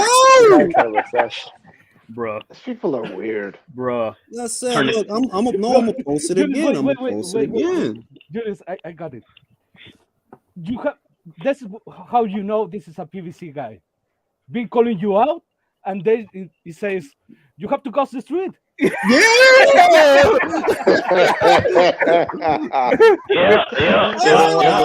Like, what type of weird ass shit? Like, yo, you came here, right? You came here. You telling me, Conor Dallas, bro? You won't come to a fucking chat. Like, he's a microcosm. He said that way. He said that won't even. Okay. Okay. Let's see who Polo is. Polo is that? Is this Cashmere? No, bro, it's not Casimir. It's Polo from Twitter, Julius. I want to Cashmere, yo. The thing I don't get, bro, why is he telling you to go to a place that has security everywhere and cops around it? Like, what is he trying to accomplish? Porque ese tipo un pendejo. Es que, mira, ya se sabe que esa clase de personas es pendejo, man. Esas son pendejas. ¿Cómo tú me vas a decirme a mí de que yo tengo que ir para Dallas, pero él no puede, he can't click a fucking link? ¿Qué tipo de vaina es esa, man? And the fact that he's gonna ask you to go to a place that has cops around it 24/7 and security up the ass, like, what are you guys gonna do? Bro, esas son pendejas. Dude, look. These niggas is soft. These niggas is sweet. I ain't even going to talk greasy like that, because I don't feel right talking greasy. Like, I ain't going to do it. I'm going to just say, like, bro, you telling me to travel hundreds and hundreds and hundreds of miles, right? But you can't click a link that I just posted for you right now. What type of shit? Like, come on, bro, B. Come on with that shit. That Jamal Charlo has with Andre. It's like, come to a Wilder fight. Like, this dude be selling both tickets behind a promotional banner. Ooh. Hey, he rather meet at a fight and fight for free than make $7 million in the ring. Bruh. But mind you, Jamal Charlo allowed his little brother to get smacked. He did nothing. Right there. Mind you, you want to smack a fan's camera after his face. You want to smack a fan's phone out of his hand because he asked you a question. Is this why you mad? Is this why you mad, Cashmere? Is this why you mad? That's your man? You really claim him? Sorry to hear that, B. You love him. Sorry to hear that. Why you out? Nah, here's the link, bro. You ain't gotta leave. Stay, yo. He said he was out. He was out like 10 minutes ago. When I'm leaving. Dude, Kashmir is about to ask you for 70-30 split in your channel. Yo, it's just motherfuckers want attention, but for the wrong reasons. Nah, I mean, it's a shame. Shit is, if he wants to look, you can make me look stupid on my own channel right now. Just click the link, bro. I'm giving you the opportunity. 50-50 split. You can make me look stupid on my own channel. And he's a special. And he's a special kind of stupid if he won't click a link, but he's gonna ask you to. He's gonna want you to like hop on a plane to Dallas. Have you seen gas prices lately, dog? Like, yeah, bro. I want to choke somebody the fuck out over gas prices.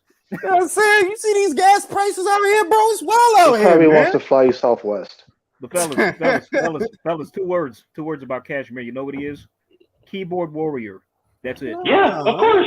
That's I don't even got. I mean, that's already implied. That goes without saying. If you telling me to travel hundreds of thousands of miles, but you can't click a link, you told on yourself, bro. Like, I don't even. Come on, I'm damn near 40, bro. Click the fucking link, bro. Show your face. Show your face. He won't do that. No, he won't do that. Nah, soft. I hate these niggas. B. I swear to God, I hate these niggas. I know, Chris. I hate these niggas. Yo, I hate their moms. I hate the women that want to give them children. I even hate the people that look at dudes like that, bro. Like, why you even looking at him, B? Bro, how you going to talk? But the crazy shit is, how you going to talk tough and your name is Cashmere, bro? It's just like, what Cashmere we respect is Jasmine, all right? I'm just being real. Like, you can't talk fly shit and your name is Cashmere, bro. Like, I'm just being like, bro, you sound like a stripper. Like, come on now. Like, fuck out of here, man. Now, if his name was Cassius, maybe we wouldn't criticize it that much. If his name was Cassius, we would get even more tight because you know better.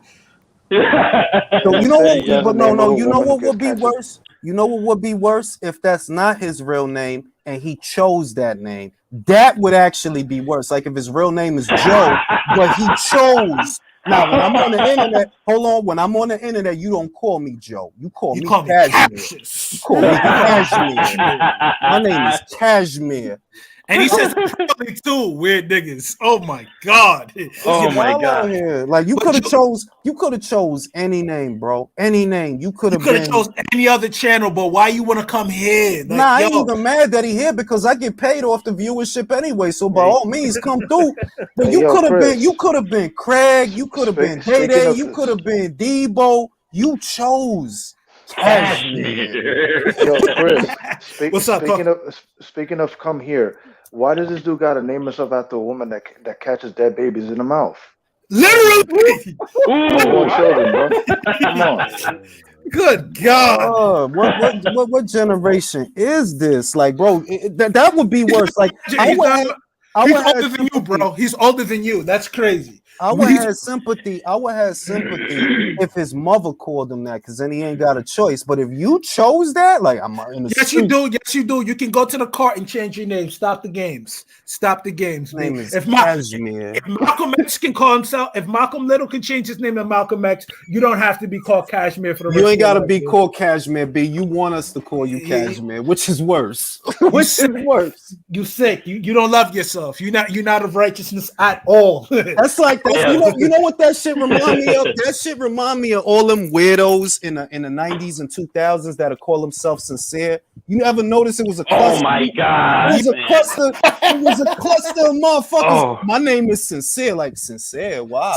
You're not sincere. You're not sincere in anything you do. You're a horrible human being. Stop saying that. God, yeah, man. Like, just click the link, bro. I will clear out the whole chat for you. Just click the link, bro. That's all you gotta do. That's all you gotta do, bro. That's all you gotta do, Cashmere. He ain't doing that. He's not built like that. He's not built like that. He's I'm leaving. Is he still leaving, or did he leave? Is he still leaving, or did he leave? So I'm leaving. Real talk, Chris. I met this one guy with dreads, right? His name was Victory. Victory? So that's some unmitigated niggery that I don't need in my life. Oh my God. Out of all the names, like, you could have been Odin, you could have been Thor, you could have been Tony Stark, Tony Montana. You wanted to be Kashmir. Kashmir. Say it one more time, Jules. Let him know. Your name is Kashmir. What type of shit is that? Like, man, if you don't click that motherfucking link, onboard babies in your mouth. Cashmere. It's wild out here. But look, all I'm saying, Cashmere's a cuck. Let me get the special stick out. Let me get the special stick out. Yeah, he's a cuck, bro. You won cuck of the day. You won cuck of the day. Cuck of the day. You a cuck, Cashmere. Why? You a cuck, Cashmere. Cashmere. Get into you. Get into you. Aerosmith will never let you Cashmere. That's facts. That's facts. That's the truth. That's facts. That's the truth. That's facts. Come on, wherever you are. Well, let me see if he up here. Cashmere, you up here? Where you at, Cashmere? And it's just big ass letters too, man. Yo, don't be calling Cashmere, wherever you are. Yo, Jules, I can't with you, bro. You something, bro. Yeah, because this, you know what pissed me off about this generation is dumb shit like this. This argument has no common sense. If you want to question what I'm saying, right? You don't like what I'm saying. I'm making myself available to you by posting a link. You could click the link and make me look dumb on my own channel. Nah, you want to hide out in the chat. Dallas. Get the fuck out of here, man. Yo, I hate these niggas' moms, B. I hate these niggas' mothers. Shit, yo. Like, why they get back to you, yo? Why, mom? Like, I ain't gonna hold you. Like, you really want to fight a nigga mother? Like, yo, why you Genius, I gotta refresh real quick. Like, why she gave birth to you, yo? Why she love you like that? She gave birth to, hold on, she gave birth to you so you could duck me? So you could duck the smoke? So you can duck the smoke? The smoke? The cuck is ducking. The cuck duck. Yo, Julius. Hey, so cuck the duck. But on some boxing shit. I do have a legitimate question about Charlo for you. Mm-hmm. All right. So if you look at the man and his physical frame, I honestly don't feel like he would make a really good transition to 175 like Canelo is doing. I know Canelo is only 5'7", but Charlo's been used to fighting guys his own size, if not a little shorter, for most of his career. Do you think that he would actually be successful if he tried to move up to 68 or 75? No, because he waited too long to do it. See, the example I always give guys when we talk about the opportune time to move up in weight, if you'll notice, Shakur has been moved up very quickly through the weights, because if your body's growing, it's not a choice. Like, nah, you got to go up. Your body's growing. Shakur is a young guy. He didn't spend a lot of time at 122. I think he was there for 126. 126. He didn't spend a lot of time at 126. Before you knew it, he was up at 130. And that's the way that it's supposed to be. That Charlo should have actually moved up to 168, in my opinion, 2 years ago, if not at least a year ago, because you're waiting too long now. You've waited. You've depleted too much of yourself. And now you're 31 years old. You're accustomed to fighting guys like Juan Montiel. A guy like David Benavidez at 168, you won't get his respect, and that's why he doesn't want that fight. You won't get his respect. I don't think he even gets David Lemieux's respect. I think David Lemieux might. Hear me out here. With David Lemieux, the only reason why I say David Lemieux would give Charlo all types of problems is because of his punch power. Because think about it, Charlo can be hit. Does Charlo have a good 1-2 to keep Lemieux out? Yes. But do I think he will do I think he has intestinal fortitude to stand in the fire like Triple G? Because you got to remember, you see that highlight reel when Triple G landed that left hook simultaneously as Lemieux landed his left hook. He still got hit with that same left hook, and he didn't get hit flush, but Lemieux's left hook hit Triple G in the face, and Triple G still stood there. Do you think Jamal Charlo is going to stay in the pocket long enough to implement a game plan to keep Lemieux off of him? See, all right, let me champ the shit. Jamal Charlo, for example, if he were to go to 68, it's only a certain level of guy I actually think he could beat. Like, I think David Morrell would stop him. I think David Benavidez would stop him. I see a lot of guys that could fluster him. Like, I honestly believe John Ryder could fluster him. Maybe Jamal could win on points, but I think Ryder would give him problems. Why? You waited too long to move up.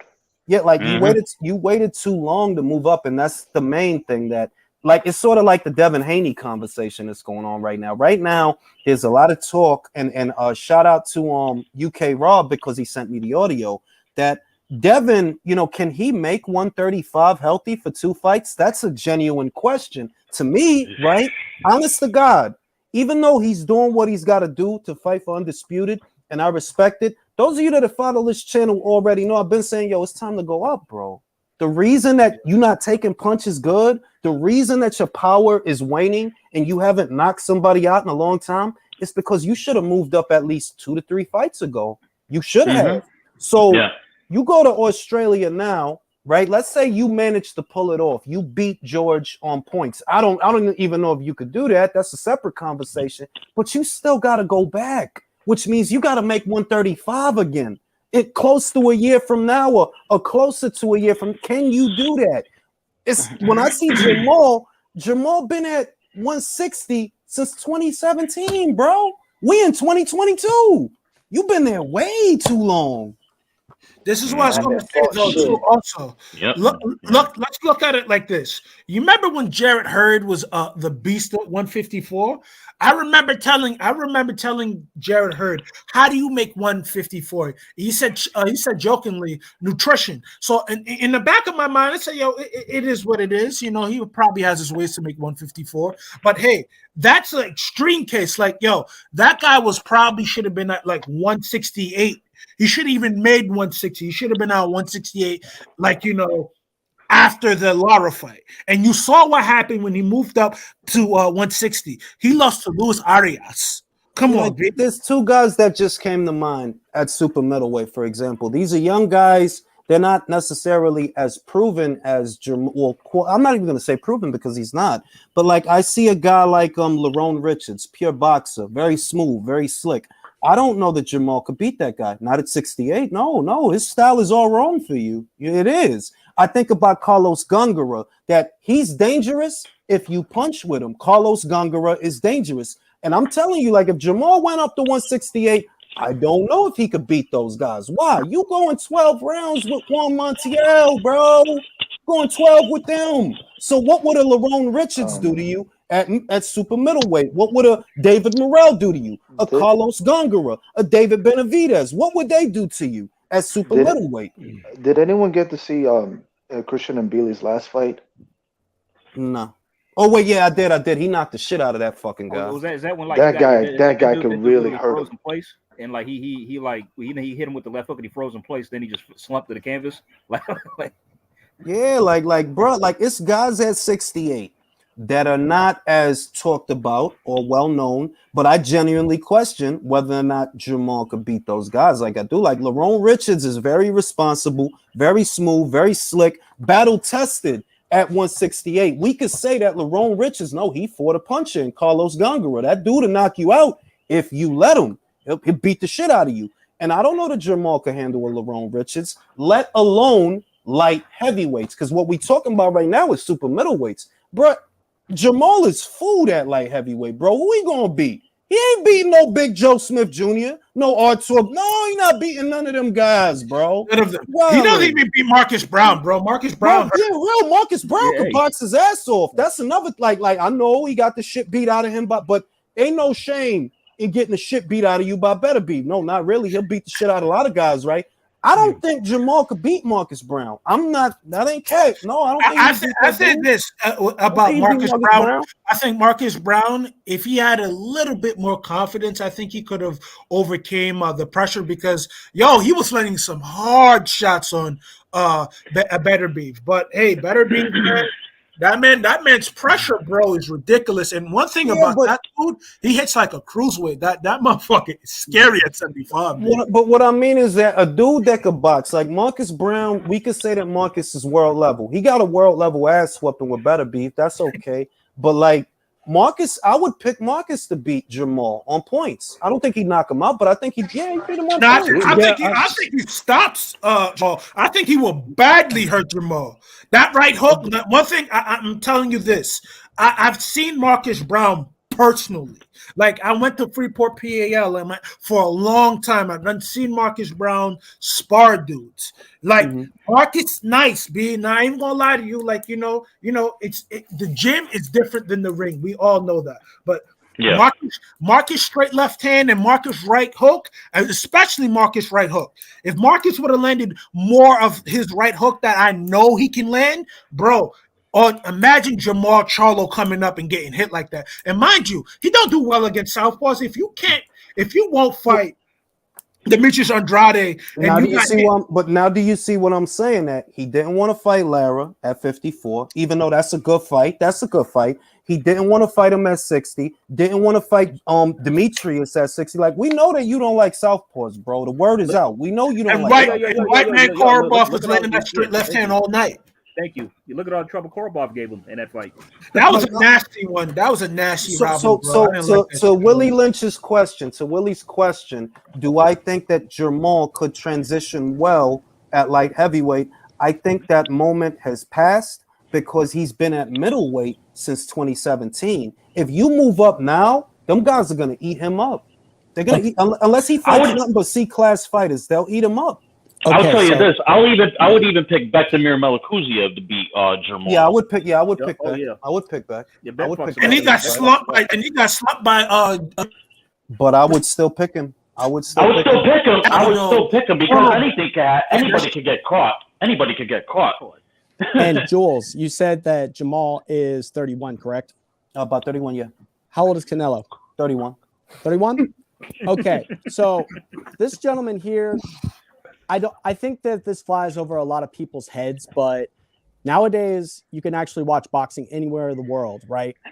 It only looks easy because we saw it so often when we were growing up, and you only had maybe a couple of ways to watch boxing. Like the thing that Canelo is doing is amazing and legendary, and you're watching it unfold in real time.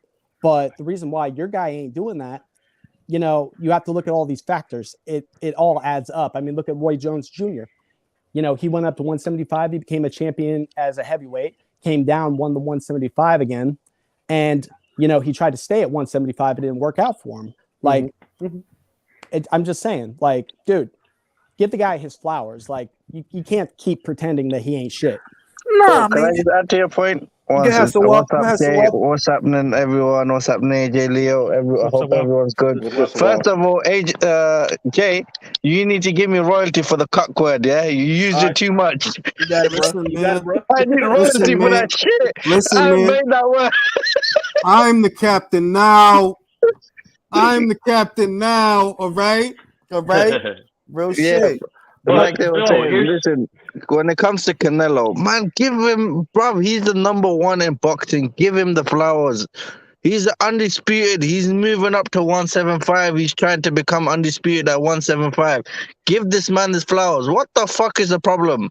Well, let me say this, Sawab. See, this is the thing, right? The problem isn't actually giving Canelo his flowers, because the paying public does that whenever he fights. That's why he makes so much money, because the paying public, the people that matter, they are giving him their flowers. The problem really is that guys like Kashmir, they get mad when we talk about Canelo. They get mad. But like, bro, I offered you an opportunity to talk. You didn't want to talk. You want to hide out. Like, and that's the thing. Like, Jamal is giving Canelo his props. Why can't his fans?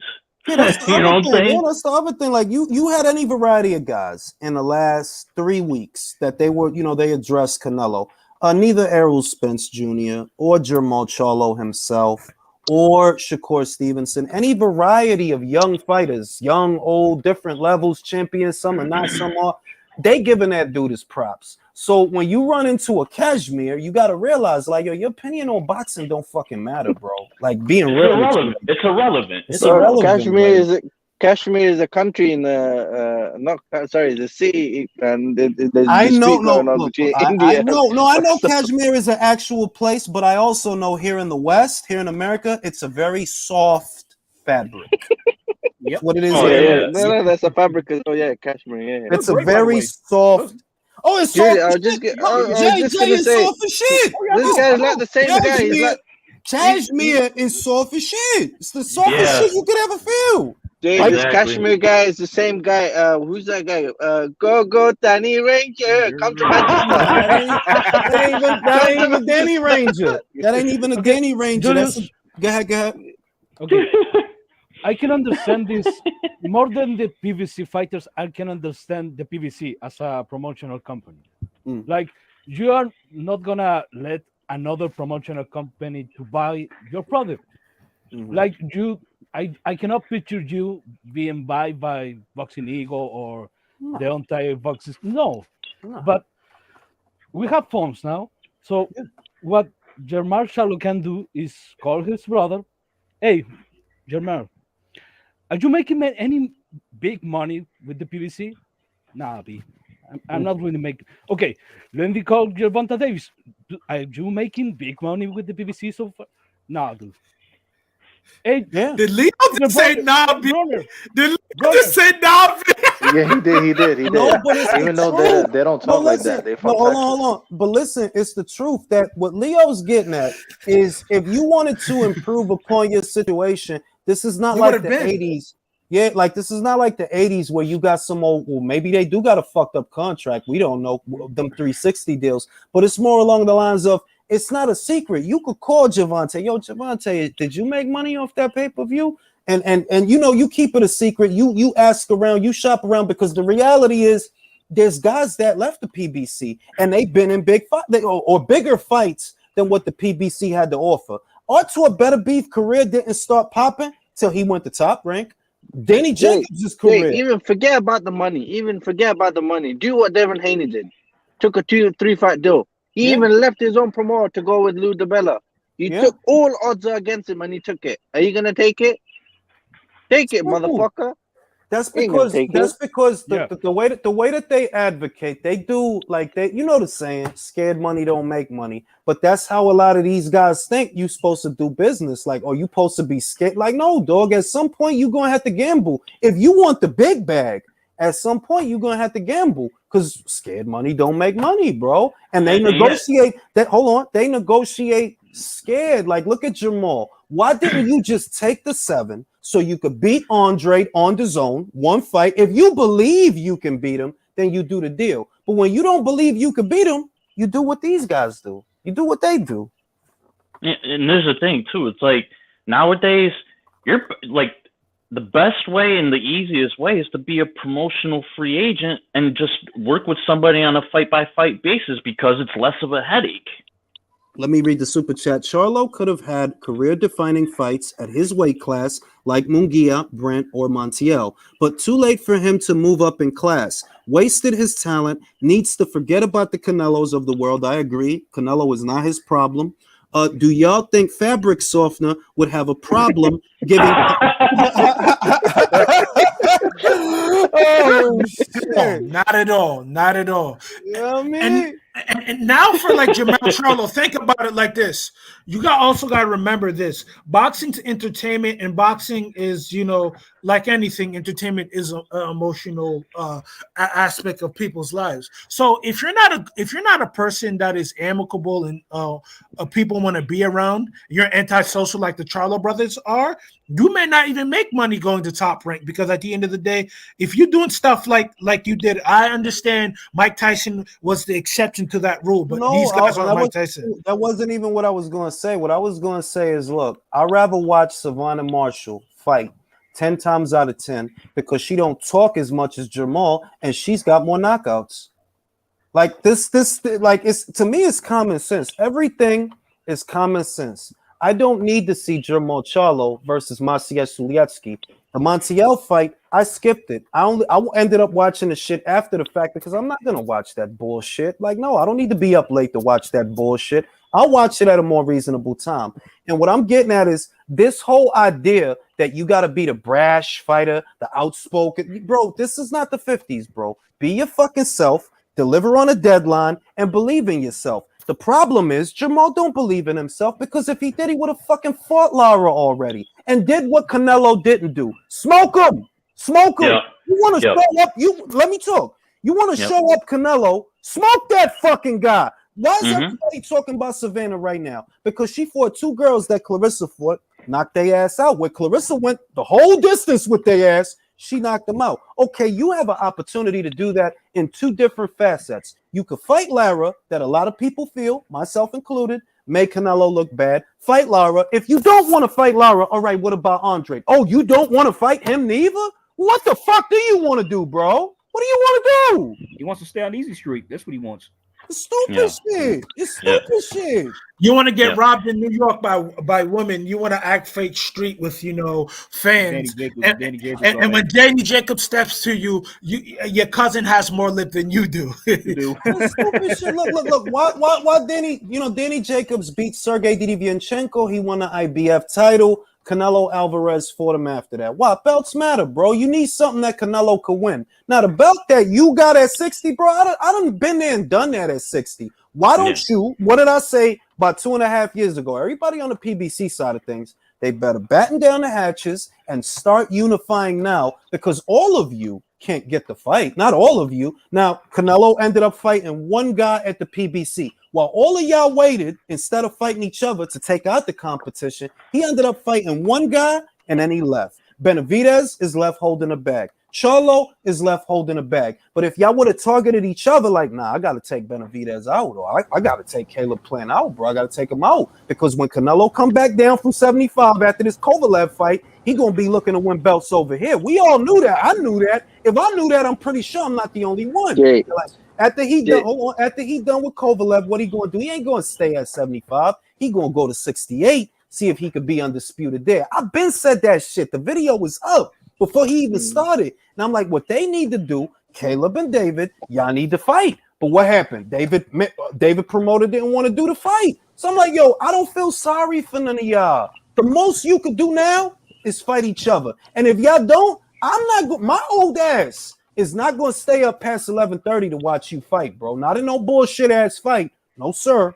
But Julius, you forgot two things. One, Charlo turned down a fight with Canelo when he was at 160. Yes, and two, Benavidez got popped for cocaine and then blew the weight. Yes, he did. And these are the guys, that we supposed to be hounding Canelo to fight. Look, Bivol, he didn't lose his belt to no cocaine.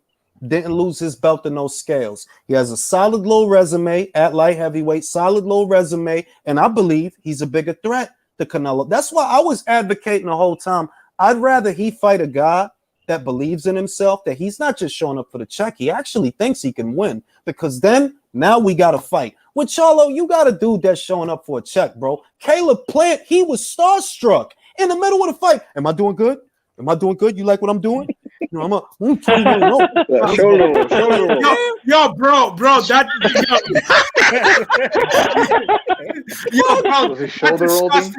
that disgusted me in a way that, yo, bro, he was talking to him like that was his man. Like bro, that made me want to throw up, bro. That made me want to throw up. If you get Charlo a Canelo fight, he's gonna be starstruck. David's gonna be starstruck too. Like y'all ain't gonna really be trying to take it to him. Bivol don't care about Canelo. You know, he like you heard what he said. Like, he's just a fucking man, bro. He's just a man.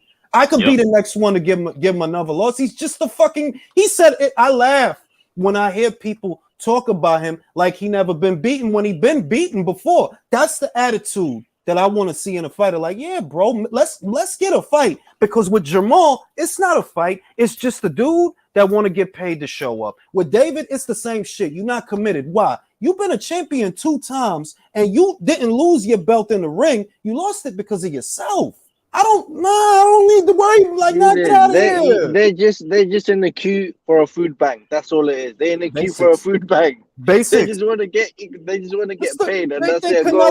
They think Canelo the community pantry. Like, oh, we got some canned fruit, we got some sweet peas, some legumes. You know, it's the Canelo. Canelo's the stimulus check. That's what he is. That's all it is. Canelo is their pension. That's what they look at him as. Yeah, like if you asking me as a boxing fan, okay, which fight do I want to see? Well, first and foremost, it has to be a fight. And with Jamal, that's not a fight. That's an underachiever trying to cash out. And sorry to say, like, Caleb, I said I felt like Billy would be trickier. And all things considered, I actually think he was trickier because Billy's back, even though he got stopped. His back wasn't on the ropes anywhere near as much as Caleb. The whole Caleb Plant fight is Caleb's back on the ropes from one end to the other, from one end to the other. At least Billy kept the shit in the center of the fucking ring because he would pivot and shift. With Caleb, man, you just doing laps around the ring, bro. And even worse that the audio came out like I'm doing shoulder roll, like I'm doing shoulder roll. Shoulder roll. Like I did Quick, that. somebody give him That shit good. Somebody give him the 10-9 round, quick. You know what I'm saying? I caught that shit. Did not say it here on the channel. You know what Caleb gonna do? He gonna get knocked out. After that, what he gonna do? He gonna do what I would do. I'm gonna nut all in here. I don't gotta worry about nothing. I'm gonna nut all in here. Now. Just got paid, bro. I just got millions from Canal. I'm gonna nut all in this shit. I might do it again. Violent nut, like I'm not pulling violence, no. yo. I told y'all the next thing Caleb gonna do. He gonna take one look at Jordan, like, bro, we got all this money, B. We ain't gotta worry about nothing. The same thing I done did, B. It's the exact same thing I done did. Yo, the way you said nothing, no. But it is so evident. It is so evident about what PBC is doing. Can those guys see what is happening? Look, the biggest chance you have to give your PBC guy a big payday is having a fight with a guy groomed in another promotional company. That is your bigger chance. This is what I'm going to say because I know they're listening. I can feel that they're listening, right? And I think that they're starting to listen for what it's worth. If I'm Tom Brown and I'm Stefan Espinoza, my next play is, look, man, a lot of these guys are old guys. Like Anthony Durrell, he done been there and done that. You know what I mean? David Benavidez, the fights to make, if you're going to groom anybody anywhere at or around 168, 175, it's David Morrell.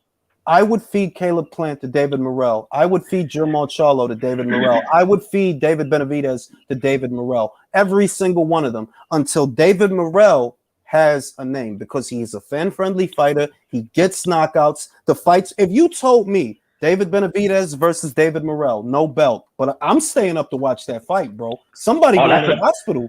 That's going to be a war. That's a knockdown, drag-out fight. Now you got talent. Now you got a talented guy because he is a talented guy, David Morrell. He's a talented guy, but he's got a fight coming up. I don't even fucking know who this guy he's fighting is. Like, who is this? You got names on your side of the street. What's the whole point in playing the sides of the streets thing when you don't even make the fucking fights with your own guys on your own side of the street? You say, okay, Caleb just got knocked out, so he ain't gonna want no David Morrell fight. All right, David Benavidez, it's like it's time to get busy, bro. After this Lemieux fight, it's time to get busy, bro. Like, you're gonna have to earn your money because we can't keep doing this. We gonna pay you $100,000 to fight David Lemieux. Come on, man. Yeah, a washed up, undersized David Lemieux. Exactly. Dennis Flaherty says, "Am I any good?" Yeah, I like for like 2 more rounds. Isaac A said, Canelo back to 68 after B-ball effect against GGG. Nothing. He's gonna be stronger. He's gonna be stronger, bro. I mean, he's been fighting at this weight for a while now. He's gonna be stronger.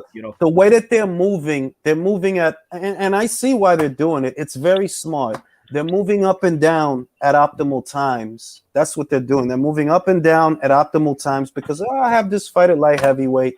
Triple G is not a threat to me at 168. He's going to be coming off of whatever he comes off of with Murata. If that fight ends up being a war at any point, now you got a tenderized 40-year-old Triple G moving up to 68 with Canelo's a wrecking machine. This will be his first fight in 168, right? Yeah, this will be his first. Like it's easy to see what he's doing, and I don't blame him. Don't expect me to look at Canelo's business as being bad when the only reason you want Charlo to get the fight is for the PBC's business. You don't actually think Charlo gonna beat that dude? Get the fuck out of here, B. Personally, in my opinion, if he would have fight Charlo next, like honestly, I wouldn't mind seeing it because I just want him to kill another PBC hype train. But weren't they complaining about Charlo? One second, hold on. I mean, I'd see that as a step backwards. That's a regression if you ask me. But I got no problem with the fight because I just want to see Canelo knock out Jamal. That's all. So that's why I have no problem with it. But he picked B-Ball. Canelo's going for greatness. No issue with it at all. Yeah, like the other thing is, hold on, wait. Hold on. The other thing is, if they found out tomorrow that Triple G was gonna fight Charlo instead of Murata, all of a sudden Triple G gonna mean something. Or now it means something. Yep, they can't keep the same energy. They can't keep the same energy. Like all of a sudden, he about to fight Triple G. He got the best resume in the history of, like, come on with this goofy ass shit, man. Like, cut it out. That's why I don't like to argue and I don't like to listen, because it's like, yo, dog, don't nobody be listening to you motherfuckers anyway, man. Like, really, yo. Let me be honest. All right. Canelo should retire after he becomes undisputed at light heavyweight. Because after that, like, what else is there for him to accomplish? Yeah, I agree with that. I would prefer that he leave after that, because there's too many guys that want that fight, and I'm like, it's time for the reset button to get hit. You know, like the reset. I think that the reset button is close to getting hit at 47, because look at what you got at 47. Danny Garcia is 34 years old. Motherfucking Errol. How old is Errol? Errol is 32. 32. How old is Keith? 34 as well. How old is Terrence? And y'all know I love Terrence. Y'all know Terrence is my guy, but how old Terrence is 35. 35. No, 34. He's turning 35 this year. Now you got fighting once a year, don't you think? Now you got unbeaten Rashidi Ellis. He's 28. You got unbeaten Jaron Boots Ennis. I think he's 24. You know, it's you got Alexis Rocha. You got young guys that's coming through. I'm like, yo, you know what? We done been in this situation with these welterweights for too fucking long, bro. Like for far too long. Hey, fellas, I could really go for a Jaron Ennis and Rashidi Ellis fight. That's a fight I would love to watch. Listen, not even before it even become about that. I could go for Rashidi Ellis versus the winner of Stanionis versus Butaev. That too.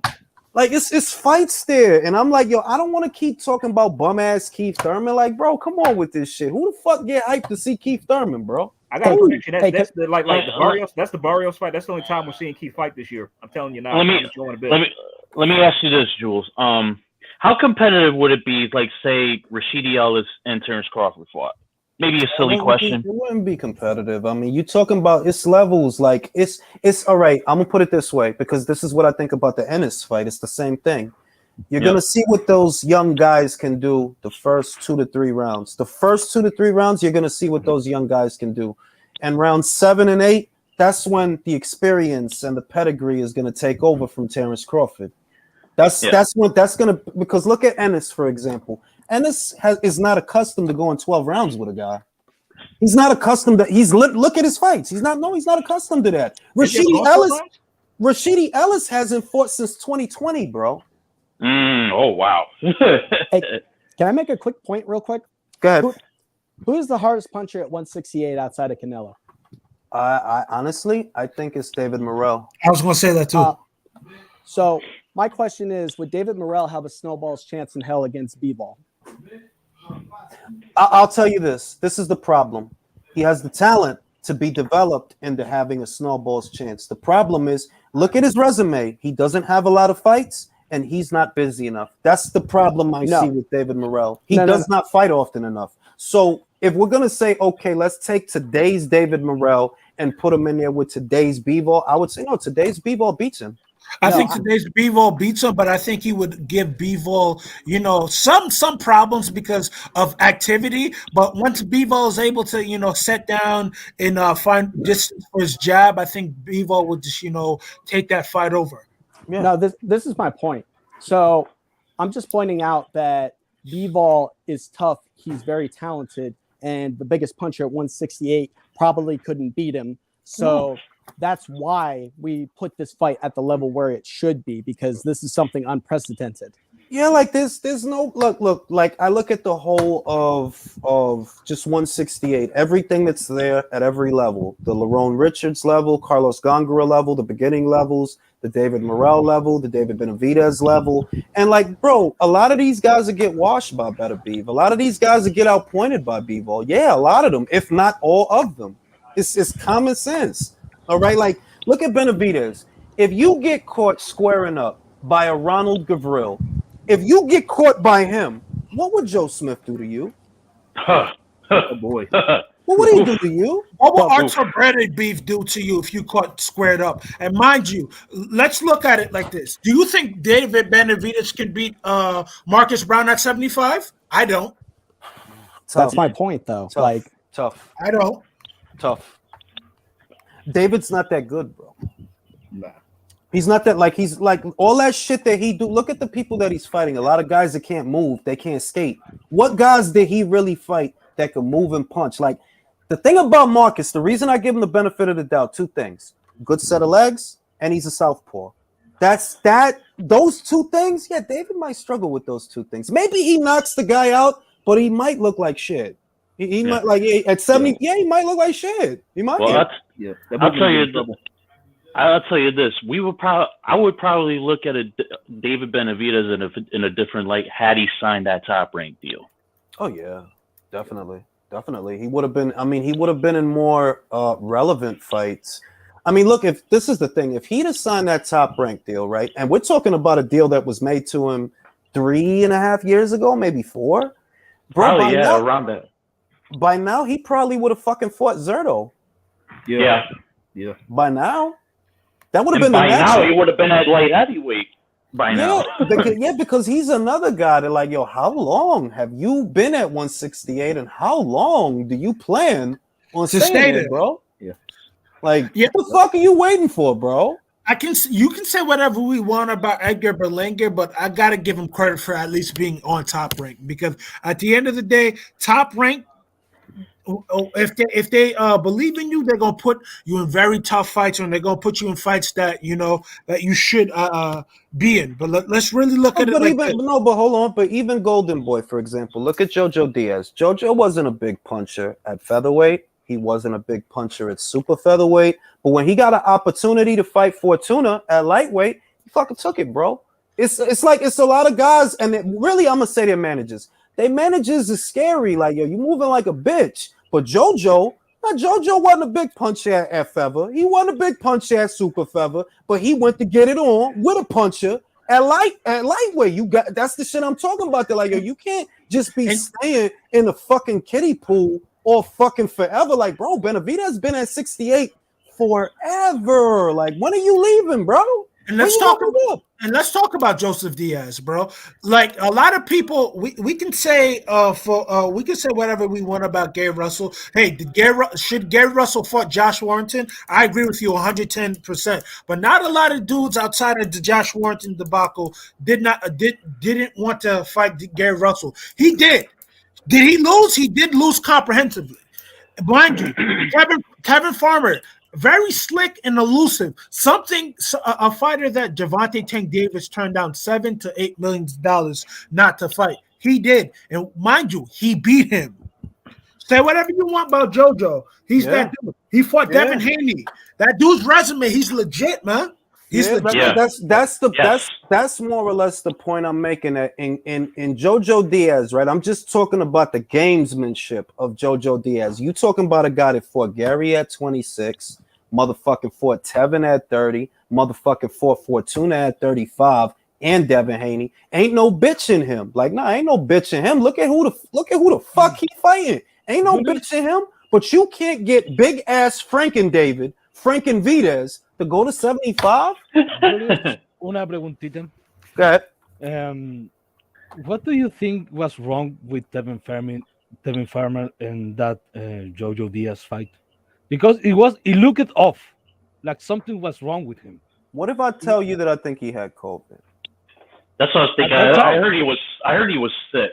Didn't he entering that fight sick? Did he hurt his hand? Didn't he? No, it was more than he wasn't right. Like, he just wasn't, like, he wasn't sharp. He wasn't right at all. Like, but let me tell you this: if you're fighting a dude with COVID, yo, you're a scumbag, because you could have got everybody in that ring.